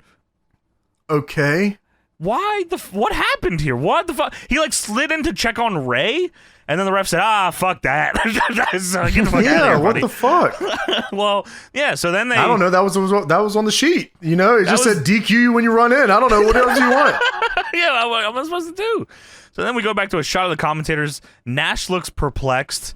And now it's time for one of the funniest things I've ever seen on a wrestling show ever. And maybe something that you could attribute to being why WCW ended up the way it was. But it made me very happy. Yeah, all right. So that's what you really got to like preface this with, like, this is very fucking funny. Like, this is incredibly funny. Yes. You also can't make fun of your product like this live. Dude, James, this is the main event angle they're making fun You of. gotta let other people do this. Like, you can't do this on the show. Yeah, like, you can do it within the angle. You can get away with it. Kevin Nash has nothing to do with this angle. No, Nothing he's at all. retired. He booked retired. it. He's retired, Tony. Yeah, you're right. He booked the angle. Yeah, he did. He's making fun of shit he booked. He booked it a joke on it. It's fucking... And he still got paid more money. Dude, and he didn't have to bump. Or lose. Wow, man. So today's talking about this Goldberg Sid Vicious thing. That's what we're talking about here. It's Goldberg and Sid Vicious. That's the hype for Halloween Havoc. I don't think the match even happens, by the way, because I think it He gets turns hurt, into right? I think so, and I think it turns into like a tag or some shit. Tenay says when the match was laid down by Goldberg to Sid Vicious, Sid had one condition: there could be no physical contact between the two until Halloween Havoc, and we saw what happened on Monday, so we don't know what the status of the match is. Well, Nash says, well, in essence, you guys think I've just been sitting on my hands all day, but I went into the truck today and sat in front of the IMAX edit machines, and I put together an unbelievable package. And Tenay says, it's ready to go? Like, it's self-contained? It's got audio and everything with it? And Nash says, I mean, well... and Tenay says, well, we gotta narrate this? So it's showing footage of Goldberg walking through the backstage, and Nash says, Bill Goldberg. I'll do it, all right? Bill Goldberg, a gladiator of a man, making... And then Goldberg in the video is talking, so Nash has to stop. And Goldberg and Sid Vicious are face-to-face yelling at each other, and Sid Vicious says, you know the word intimidation? You know what the word for frustration is? Because you can't touch me, Goldberg. And Nash says, a man cannot touch another man. Sid says, does it feel good? Nash says, we don't know because we haven't touched.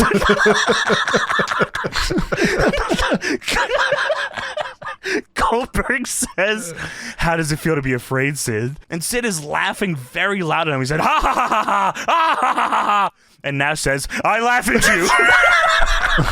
How am I doing so far, Mike? How am I doing, Mike?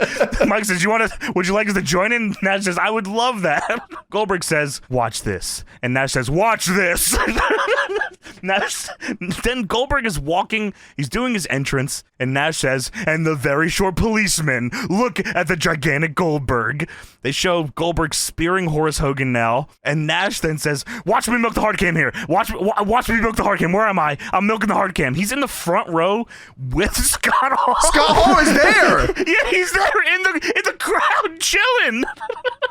Nash says, Goldberg, a man on a mission. Goldberg hits a jackhammer on Horace Hogan. And Nash says, I felt that. That's not Goldberg on a mission, Halloween Havoc. Boom, boom, boom. Bill Goldberg, a bald-headed man with a tattoo, who has only lost one time to a fierce warrior, Kevin Nash. He booked all of this. This is all Nash's booking. Zbyszko says, can you pass me Kevin's water? Nash immediately says, gigantic traps. Tenay says, you ever worked for NFL Films? Nash says, yeah. Bill Goldberg. This is such a long package, dude. It's unbelievable. It's like 10 minutes, man. It's a long package. It's so fucking funny, though. So they show a shot of Sid coming to the ring. Nash says, Sid, 6'10", 200, no 3, no 591 pounds of menacing steel. The current champion. Sid Vicious tells the world, Bill Goldberg, if you touch me, there will be no match at Halloween Havoc. Wait a second, there's a spear. So they show Sid wrestling Van Hammer.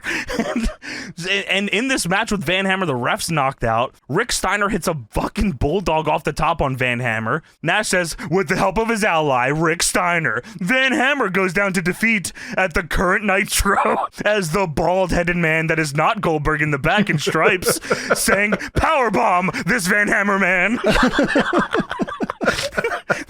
Then Nash says, I forgot what's next. I added some stuff about the main event in here. Then Nash says, Rick Steiner, man from Detroit, Michigan, that speaks like a southern redneck. What's that about? Why does he fucking speak like that? I don't understand.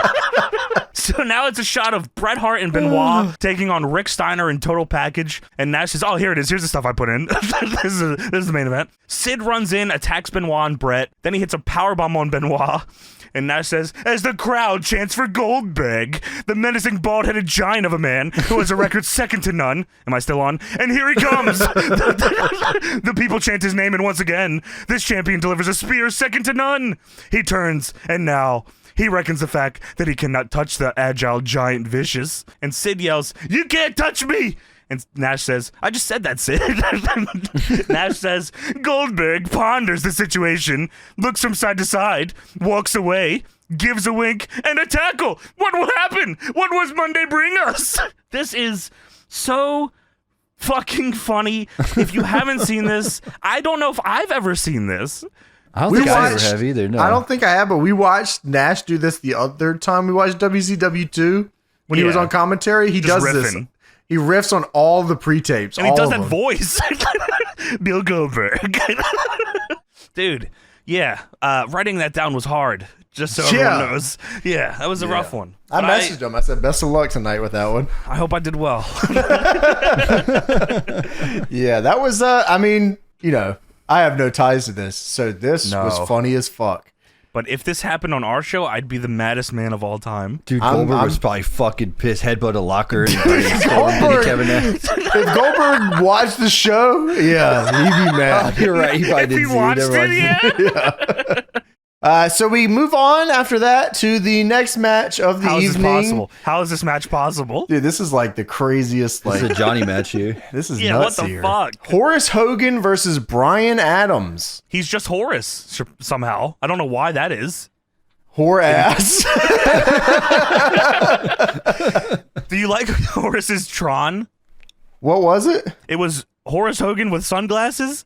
And then he didn't have them on. Oh, shit. Like, that's real sick. You know, that's me wearing sunglasses, too.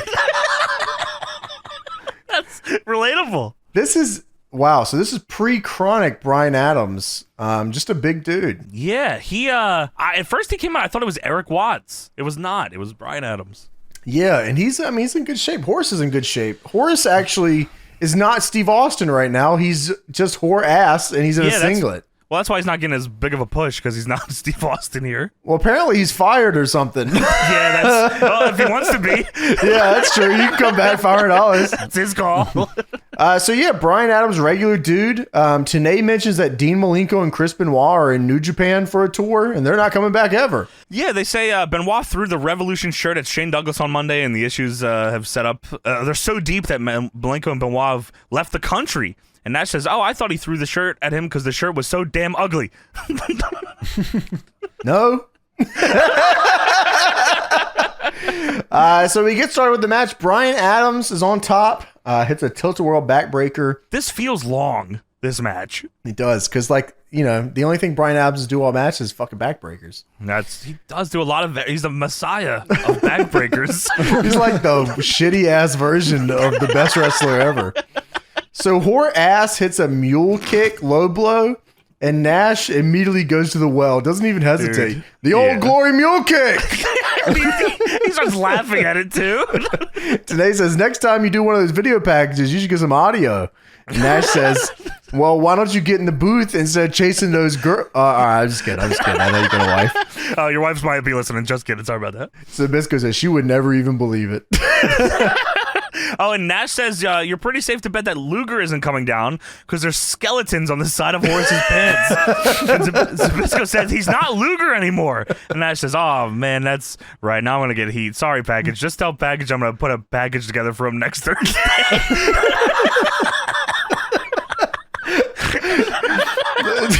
He's just riffing. It's awesome. Yeah, he's nuts. Nash says this was originally a hair versus hair match. And Tenay said, Horace looks like he already lost. What I want. So Whore Ass hits the SmackDown versus Raw neck breaker into a fucking running splash. I don't know if he decided halfway off the Irish whip that he did that he was like, I'm just going for the splash. I don't know. Yeah, dude, he got some height on it though. At least I'll give him that. He went up there and he's like, oh shit, splash. Bryan Adams cuts him off, hits a pile driver, and Bryan Adams wins. That pile driver was fucking nutty looking. Yeah, he's like, I'm going to go to the left. Yeah, he crunches him on his own thigh. Yeah. Zbyszko says, by the way, Moses lost your keys. And Nash says, it's in space 69. So we go to Lash LaRue Town Hall with Mean Gene. Yeah. Mean Gene being in the ring is always weird to me. He should be on the ramp. I guess when he does the flare ones, there's a lot of flare ones in the ring. That's what I remember. Oh, he does, yeah. Yeah, the Four Horsemen ones were usually in the ring. Yeah. But except for the one we watched last time where that shit was off the rails completely. That was crazy. Yeah, that was nuts. Yeah. But yeah, Mean Gene's here with Lash LaRue, who had a match earlier and then sat backstage until it was time to do his promo an hour later. And Lash LaRue cuts an insane promo. Where he is putting over a fucking cruiserweight title match with Disco Inferno. For Halloween Havoc is 10 days away, and they've just now discovered that he's getting a shot for the cruiserweight title. So Lash LaRue comes out, and Tenay, I guess this is where Tenay decided he's had enough. Tenay says not only did he score a victory here tonight on Thunder, but he gets promo time as well. And Nash says, what's with that? Who's booking this? Nash? Okay, so Nash was actually really like Lash LaRue, I think. He kind of pushed him when he had the book. Yeah, when he had the book, he was pushing him. Apparently, he's only 22 years old. Here? Oh, wow. Yeah, I think he says that in the promo. I'm 22 or something. Yeah, you're right. God, I caught that little bit. I don't know how you understood it, but there you go. I caught that shit. Yeah, man. This promo, like I said, he's got this accent, but yeah, it's about this Halloween Havoc Disco Inferno shit, and it's pretty much just that. At one point, he goes off the rails and says, "I'm going to assume it's local dialect. It's got to be." Right before he gets to that, the little bit of the promo that I could understand was that he said he has all his Lash lovers out here, and the one thing they want to see me do is go to Las Vegas. Sorry, that's Las Vegas for Halloween Havoc. And when I walk out of there, I'm going to walk out with this strap. And Mean Gene says, with Disco being your opponent, can you dance? I cannot dance. Have you been seeing the Bourbon Street Blues? You gotta give me a couple of shots. I pop a little clothes, and I'm talking about the La Shalom. We gon' boing out. Yeah. Hey, yo, what did he say? What is he saying? What did he say? La Sana no bonga tongue wale. It's Kyoto. That's got to be somebody from the area's got to tell. That's got to be local dialect. You guys have to know what that is. No, he is. He said the crowd pops, so they love it. But like somebody listening that's from the area, listen to this promo. Tell me what it means. Actually, transcript the whole promo in this way. That would be awesome. Put it on the Reddit or something because we need to know. I mean, I'll be honest though. I kind of fuck with Lash LaRue. You know what? I was kind of feeling that too. I mean, he's a young blue chipper. I like the promo. I couldn't understand it, but man, I could feel it. You know, he's got something to him. You know, like it felt sincere. Yeah. You know, and well, it doesn't work out too great for him. Yeah, what did he like retire? Oh, he got signed to a developmental deal and then went to Heartland Wrestling and then never did anything after that. Then he got released, yeah. Oh, he got released in 2001, later stating he preferred to pursue other options after it became apparent the WWF had no plans for him. He was on the first TNA weekly pay-per-view from April to July 2004. He traveled south to Orlando, Florida and appeared occasionally on Explosion for TNA. He did some indies and then he retired at some point here and became a pastor. He's a good artist too. Is that right? He can draw really well, yeah. And he wrestled Joey Janela like last year. I do remember that. He did come back to do that, yeah. So yeah, man, I don't know if you listen to podcasts or whatever or what you fuck with, but if you ever hear this, we fuck with the fucking Raging Cajun. Yeah, and maybe if you can tell us what the fuck you're talking about, that'd be awesome. But I'm down with it. Yeah, lock us the fuck in. We're in. We just want to be all the way in, you know? Yeah, for real. So we go to a pre-tape. I cannot believe I'm looking at this. So there's a pre-tape now, and it is Berlin and Brad Armstrong in a feud with each other. Not only is it a feud, but it is a feud that is getting not only a hype video, but Berlin gets a match on this show. Yeah, so Berlin says something to LA Knight who walks by and he comes back and he says, "You're going to speak English when you're in America." Yeah, he says something to him in German and he fucking got real mad about that. He gripped him out. I don't know where the hell you think you're from, buddy. This is America. You speak English to me. Yeah. That looks like LA Knight. Wow, that's dude, his side nuts. profile looked like LA Knight crazy. Yeah, there. Jesus. So Brad walks away and Berlin goes back to Berlin was just standing in the hallway against the wall, by the way. Like, I don't even know what he said. No, he could have said, "Nice, you look like LA Knight." Yeah, nice. Said, yeah, in German. Yeah. So Brad Armstrong has a match with Kurt Hennig, and Berlin comes out on the apron. Brad gloms him, but then the bodyguard, aka the Wall, comes out and nails Armstrong, will leach them, getting hit with a perfect plex and losing. Then they don't say what shows these are on, so I don't know the timeline of any of this. Brad Armstrong is walking around backstage at some point. He gets attacked by the bodyguard. Then Berlin walks up, talks some shit in German. Brad Armstrong takes his cane and hits the wall with it. And then another show, Brad's having a match with La Parka. The ref is bumped. Berlin tries to attack him, but Brad Armstrong cuts him off. Then the Wall hits La Parka with a chair and throws him into the ring. Then Berlin attacks Brad Armstrong and hits him with his patented the neck breaker. And then Brad, after getting hit with the neck breaker, is able to lay on La Parka and win anyway. All right, so the bodyguard attacked La Parka with a chair. Right. Berlin attacked Brad Armstrong with the neck breaker. Right. And then Brad Armstrong pinned La Parka. Right. And Berlin watched him win. What the fuck? All right. Yeah, I don't know. I don't have any fucking idea what any of I this don't know is if I've about. ever seen that. Two guys get attacked and one of them still wins a match. Yeah. But like not intentional. It wasn't like someone came in and yeah, right. They were like, "I'm going to help Brad Armstrong win." No, they didn't want either of them to win. But Brad Armstrong just got over to him and put his arm on him and won. And they let it happen. They were like, whatever, our damage has been done. And then La Parka loses to Brad Armstrong, and then he's in the main event with TP and Buff Bagwell, and he's chased off Rick Steiner and Lex Luger. What the fuck is going on? Anyways, time for Prince Iakea versus Berlin. Great. Fucking great, man. To go along with all the other fucking great matches on this show. God damn it. This is a hot feud. We're leading up to the pay-per-view, okay? We got the hot Berlin dog bet on. shit. Dude, all right. So Berlin comes out here with the bodyguard, and Kevin Nash just screams, "Gigantic bodyguard!" I'm going to put a package together on him next week. Today says, a little audio in that package, please. Then Tenay announces that it's Rick Steiner and TP versus La Parka and Buff Bagwell tonight. Yeah, Nash says, get out. No way. What are they doing together as a team? And Tenay says, well, we saw La Parka make the save earlier. And Nash says, oh, I remember now. Well, half the guys didn't show up today, so we had to book this earlier today. That's what happened. Hey, what are you smiling about, Mike? Dude, the way he delivered that shit was so funny. He's like, well, La Parka did come down earlier, and he's like, oh, no, I remember. Half the guys didn't show up today, though. That's what really happened.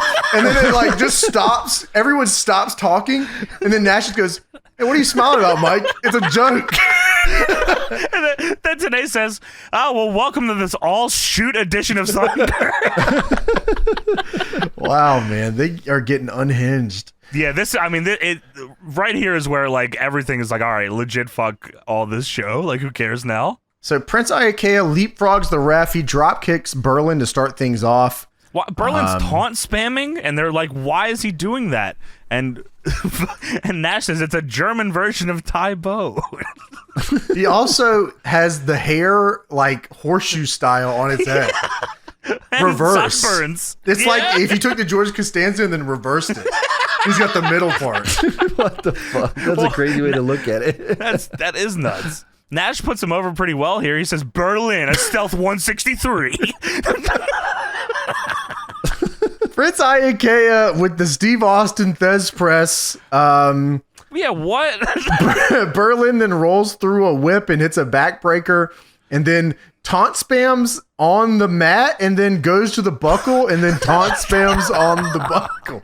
After starting the match taunt spamming, which pissed off everybody. Kevin Nash then says that him, Scott Hall, and one of his colleagues are in negotiations for a 1-hour variety wrestling show with music and guests and women in the industry to show their stuff. And it is called The Big Shizo. Coming soon to TBS 7:05 to 8:05. Today says you got a start date for that? And Nash says, I'm pitching it right now. I'm looking for some kind of niche here. I don't want to be bumping around. I'm getting old. I don't know what's going on in this match at this point. I'm just writing down what they're saying here. Dude, I stopped watching the match for sure. So, dude, I started to research. Does this big shizzo actually happen? What's the deal with this? Well, I think there was legit rumors of like either Saturday Night's going away or they were trying to repackage Saturday Night. So I legit think this was like something that was actually being pitched, that he was not joking. Like, it was a joke, but he meant that he wanted to do this. Yeah, I'm sure he wanted to host and get paid tons of money to do it. Hell yeah. So Berlin eye pokes him, and Nash says, Shortcutski, or Action Shortkutskin, because he's German. Action Shortkutskin. And then Prince Iaukea hits a clothesline in Berlin and scoop slams him. And then Zbyszko says, and there's one for Otten von Skidmark. And Nash says, that's what it's all about. Attaboy! Yeah! Hey, get in the festivities, Larry. Then Prince Iaukea hits a back body drop, and Nash says, hi, back body drop. Iaukea then hits a Samoan drop, and Nash says, the old glory Samoan drop. The bodyguard then punches Prince Iaukea when the ref is not looking, and Berlin hits a neck breaker to win. Fucking brother, you need to get a new finish now. Dude, no, we're gonna fucking fire him is what we're gonna do. So now we get a Mang pre-tape putting over the Tongan death grip with some crazy distorted audio and that scream you hear in every movie ever.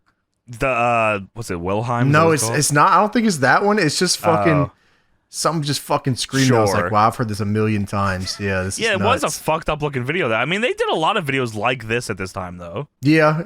And Nash, of course, talks about it here in a minute. He does talk about it. So we get Luther Biggs versus Mang. Luther Biggs with Coach Buzz Stern.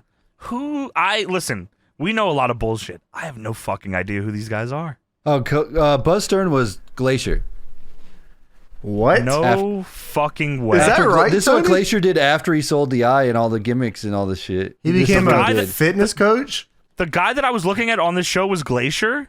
That was Glacier because he And sold he all wasn't the one gimmicks. wrestling? No, he went to the No. power plant to like scout people, and then he got Luther Biggs from the power plant. Dude, what? Nash spends his Yeah. whole match saying that Luther Biggs is fat. Dude, he is fat, but he also he was also Disgraceland in TNA. Do you remember Disgraceland? They did a one-off. I do with remember him. Disgraceland because that was Yeah, a this was Sports Luther Entertainment Biggs. Extreme thing. Yes, that was Luther Biggs, by the way. Oh One my of the god! same. So that's the only thing I ever know this guy from was that one TNA thing. I'm fucking fucked up that was Glacier, man. That's crazy. Dude, it is like look at a picture of Buzz Stern. It looks nothing like Glacier. There's no way. Wow, Same and I person. But hate it is. this gimmick. That was Yeah, his new man. gimmick. Yeah, he's going to be a coach after he was not Glacier. Yeah, anymore. Nash says the Luther looks a little husky. And Tanay says, I don't think he's been doing too many sit-ups, if that's what you mean. What? So Meng comes out and Kevin Nash says, you've never seen Barry White and Meng in the same place, have you? Yeah, Tanay says, I guess you're right. And Zbyszko says, you've never seen Meng and Luther Riggs here either. And Tanay says, it's Luther Biggs, no relation to Scotty Riggs. And Nash says, well, Riggs is trim. This guy's husky. Nash says that back Son of a bitch. Nash says back in the territory days, Meng was going through 30 to 40 people a night at bars. He's the real deal. That's awesome. Meng then gets the Tongan death grip in and then pins him with the Tongan death grip. He just beats the shit out of him the whole match. They call him Luther Biggs fat the whole time, and he had Tongan death grip. And then Coach Stern gets in the ring, hits Meng with a clipboard, and while Meng is setting up to Tongan death grip Coach Buzz Stern, Nash says, if Coach Stern is going to give Luther any advice, it should be to push away from the table 45 minutes earlier than usual. Husky. Husky is nuts. Wow. So Meng Tongan death grips Coach Buzz Stern, and then Meng leaves, and Nash says, these guys should have known that nobody gets beat after a sweet package like that. Put that one together too. That is fucking crazy, man. You should have known he got a video package. You're losing. So we go to Perry Saturn versus Rey Mysterio Jr. Finally something I could watch. Some good Jesus, fucking food, yeah. man. Fuck. All right, so Nash says Halloween Havoc is his favorite pay-per-view because it's in Vegas and he gets to see his friends at Crazy Horse 2. Nash says, what?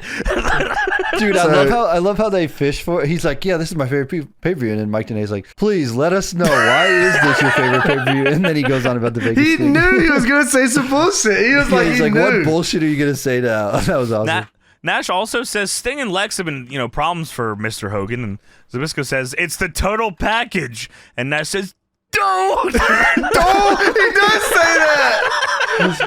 Holy shit, that's funny. Wow, man. He is still, it's like an hour and a half in and he's still firing off. Like, that's a skill, man. He's on, man. I mean, again, this is not something I would want on a show that I want to enjoy. No, but absolutely fucking not. No but way. I love that this exists for me to enjoy in this manner. Yeah, there's not a better company for this to exist in than WCW. Yeah, no, you're right. So Nash says Flair is still the most entertaining guy in the world, and he's going to sit down, get some cocktails, listen to some groovy albums, and we're going to talk. And of course, that will be on the Big Shizzo. He's pitching this still. 705 to 805, of course, Tony. So Perry Saturn and Rey Mysterio have an insane exchange in the ring during Kevin Nash is going on and on about the Big Shizzo. They're like doing a lot of crazy shit. This is like a 6-7 minute match.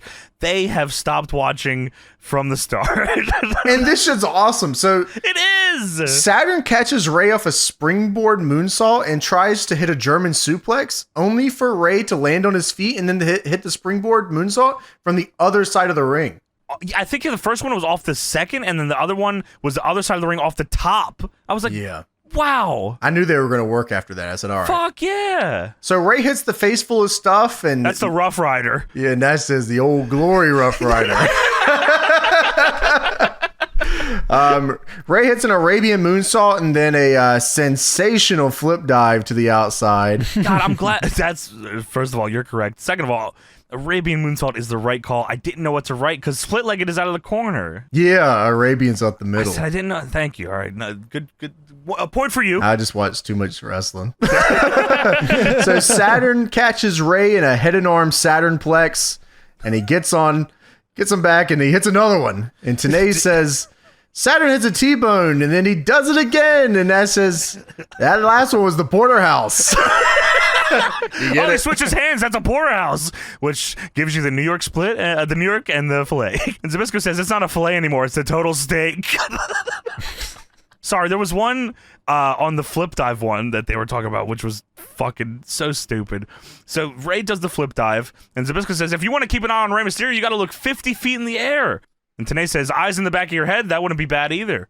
And Zabisco says, well, if Duggan needed those, they'd be Old Glory eyes in the back of the head.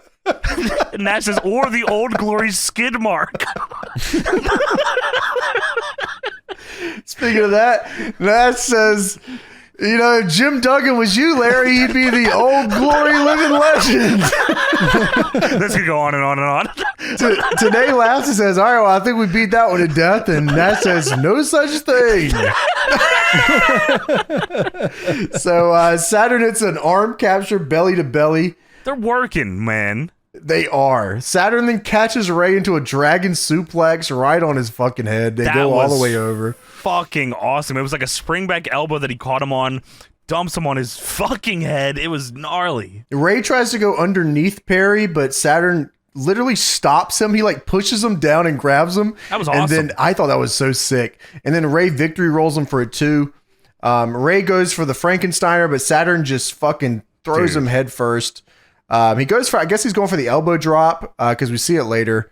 Ray cuts him off. Then Ray goes up for on his shoulders for the Frankensteiner from like the corner.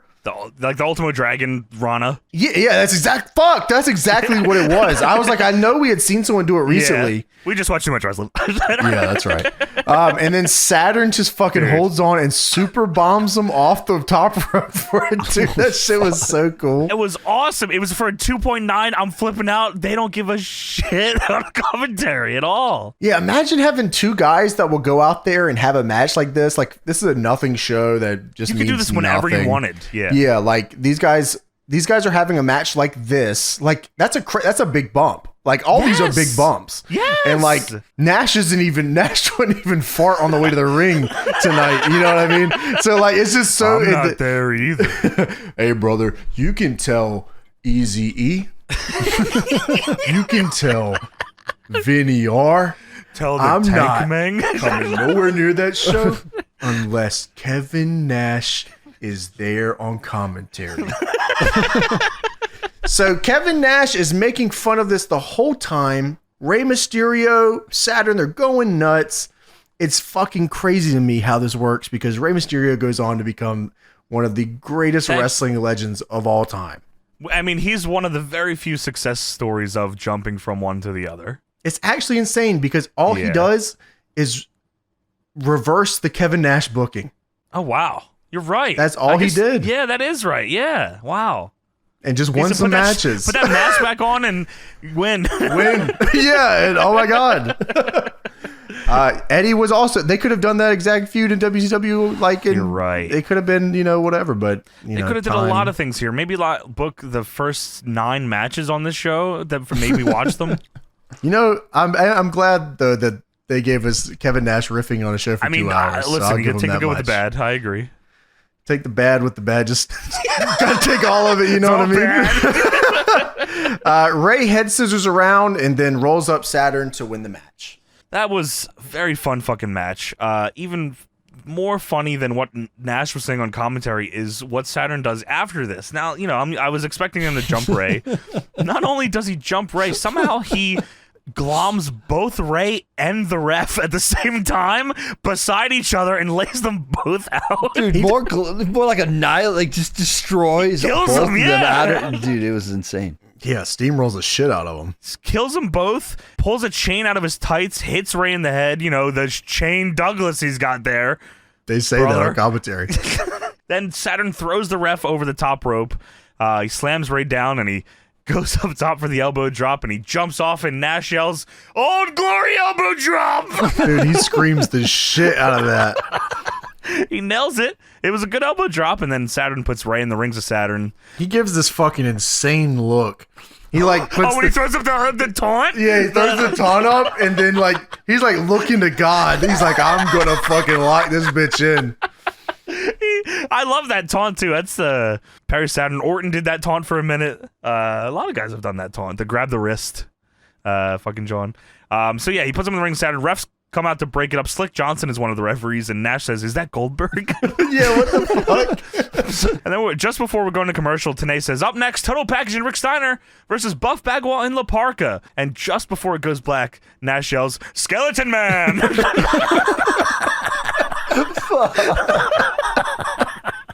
Oh my god, man! Might be the greatest man of Holy all time. shit! He's unhinged, man. Like, this is a powerful, powerful man at this time, and he didn't give a shit. He pissed off the entire locker room, and that's awesome. But who he didn't piss off was his boys, Tony. I bet they all love this No, shit. they were fucking dying. Yeah, they weren't at the show though. They were hearing about it later. I was at You're the not watching show. it.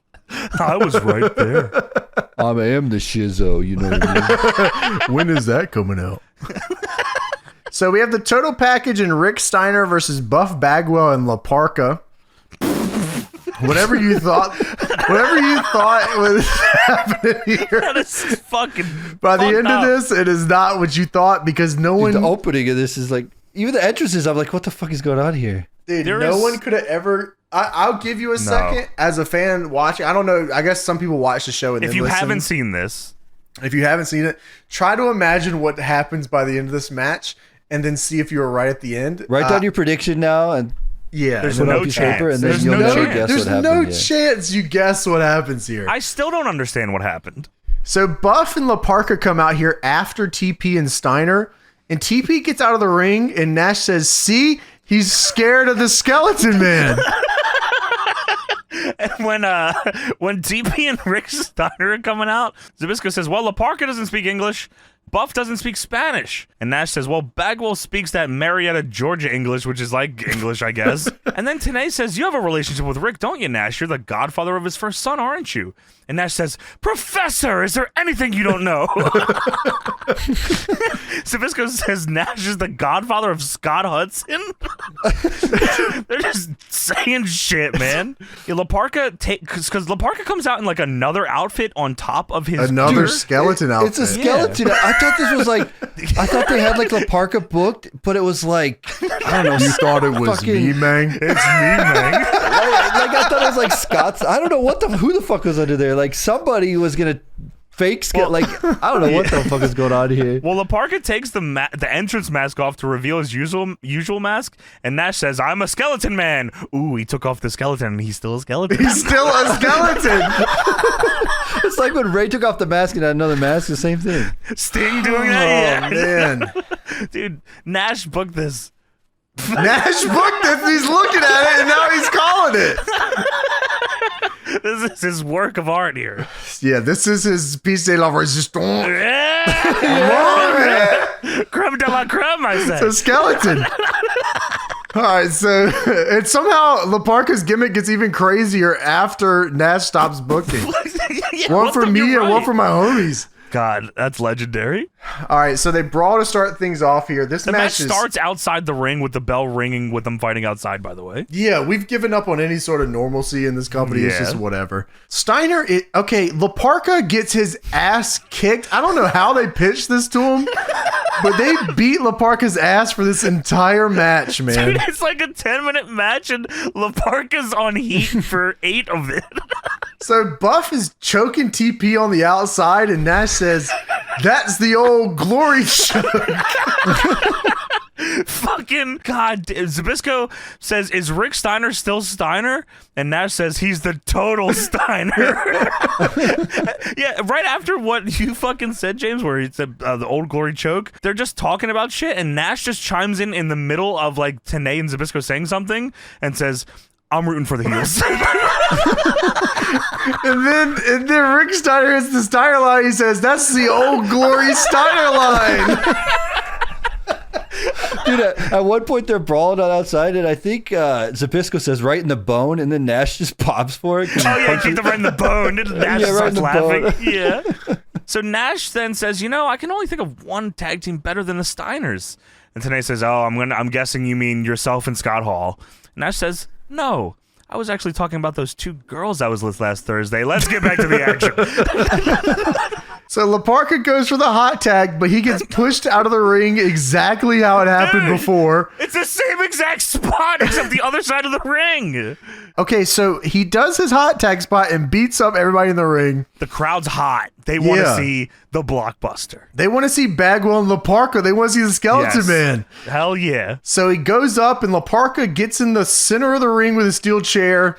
Everyone's in a different corner right now looking at La Parka, who is confused because no one's attacking him or going at him or anything. And no one is set up for the blockbuster. And then Buff hits the blockbuster on La Parka and leaves the ring. And then the ref goes down for a pin. And then they don't pin him. And all they do is stomp him out. And he's leaving. And he goes up the ramp. And the thing plays on the bottom. It says copyright. And Kevin Nash says, "What the heck is this?" Then they fade out. The show's done. Dude, what? Holy fuck, man. Oh my God. This might be the funniest. You know, sometimes you look, you are never, ever going to get a chance to be the booker of the show and to do this on someone else's dime. Dude, on an international broadcasted show. That like people that the bunch of fucking just random dudes are reviewing 20 something years later. You'll never get this. This is a once in a lifetime. And Kevin Nash took that shit.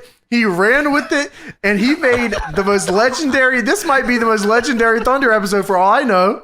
We've watched shows that we've watched wrestling that tried to be funny. We've watched comedy matches, shows that are built around having fun and being funny. None of them have ever been as funny as this show. Not one of them. No. Especially the ending of this fucking show. Buff Bagwell randomly hitting La Parka with a blockbuster because he was just in the way, and then he leaves, and the guy who booked the show yelling, "What the heck is this?" It's faded to black. What the heck is this? That is so fucking funny. What's crazy is they have a follow-up match on Nitro. Buff Bagwell and La Buff Parka? and La Parka, yeah. Wow. Well, I think Russo had them take over at that point, so they're probably like, all right, that's what I wanted to talk about at the end of the show, which makes this even funnier, which makes this a masterpiece. This is a masterpiece. This is the best rib in wrestling ever. Like, you're looking at the best rib ever. Kevin Nash booked La Parka into an angle with the three top guys on Thunder, and then they had to keep using him to tell the story. And the only reason he used him is because he was there and he was a skeleton. And Lex Luger was afraid of him. Holy shit. So not only did he get to use La Parka, he got him in an angle they had to keep using La Parka. So Vince Russo and FRR thought, oh, La Parka must be a big part of the show. We got to come up with a new gimmick for him. So they keep using La Parka for years. Holy shit, man. Yeah. This is the funniest thing I've ever seen. Masterpiece. It's layered comedy, and you have to know the wrestling business to get the full picture. Yeah. And all of us can see, because we just know wrestling, and like everyone listening to this knows wrestling so well, that we can see the Mona Lisa of what Kevin Nash put together here. And I cannot say enough how fucking glad I am that this exists.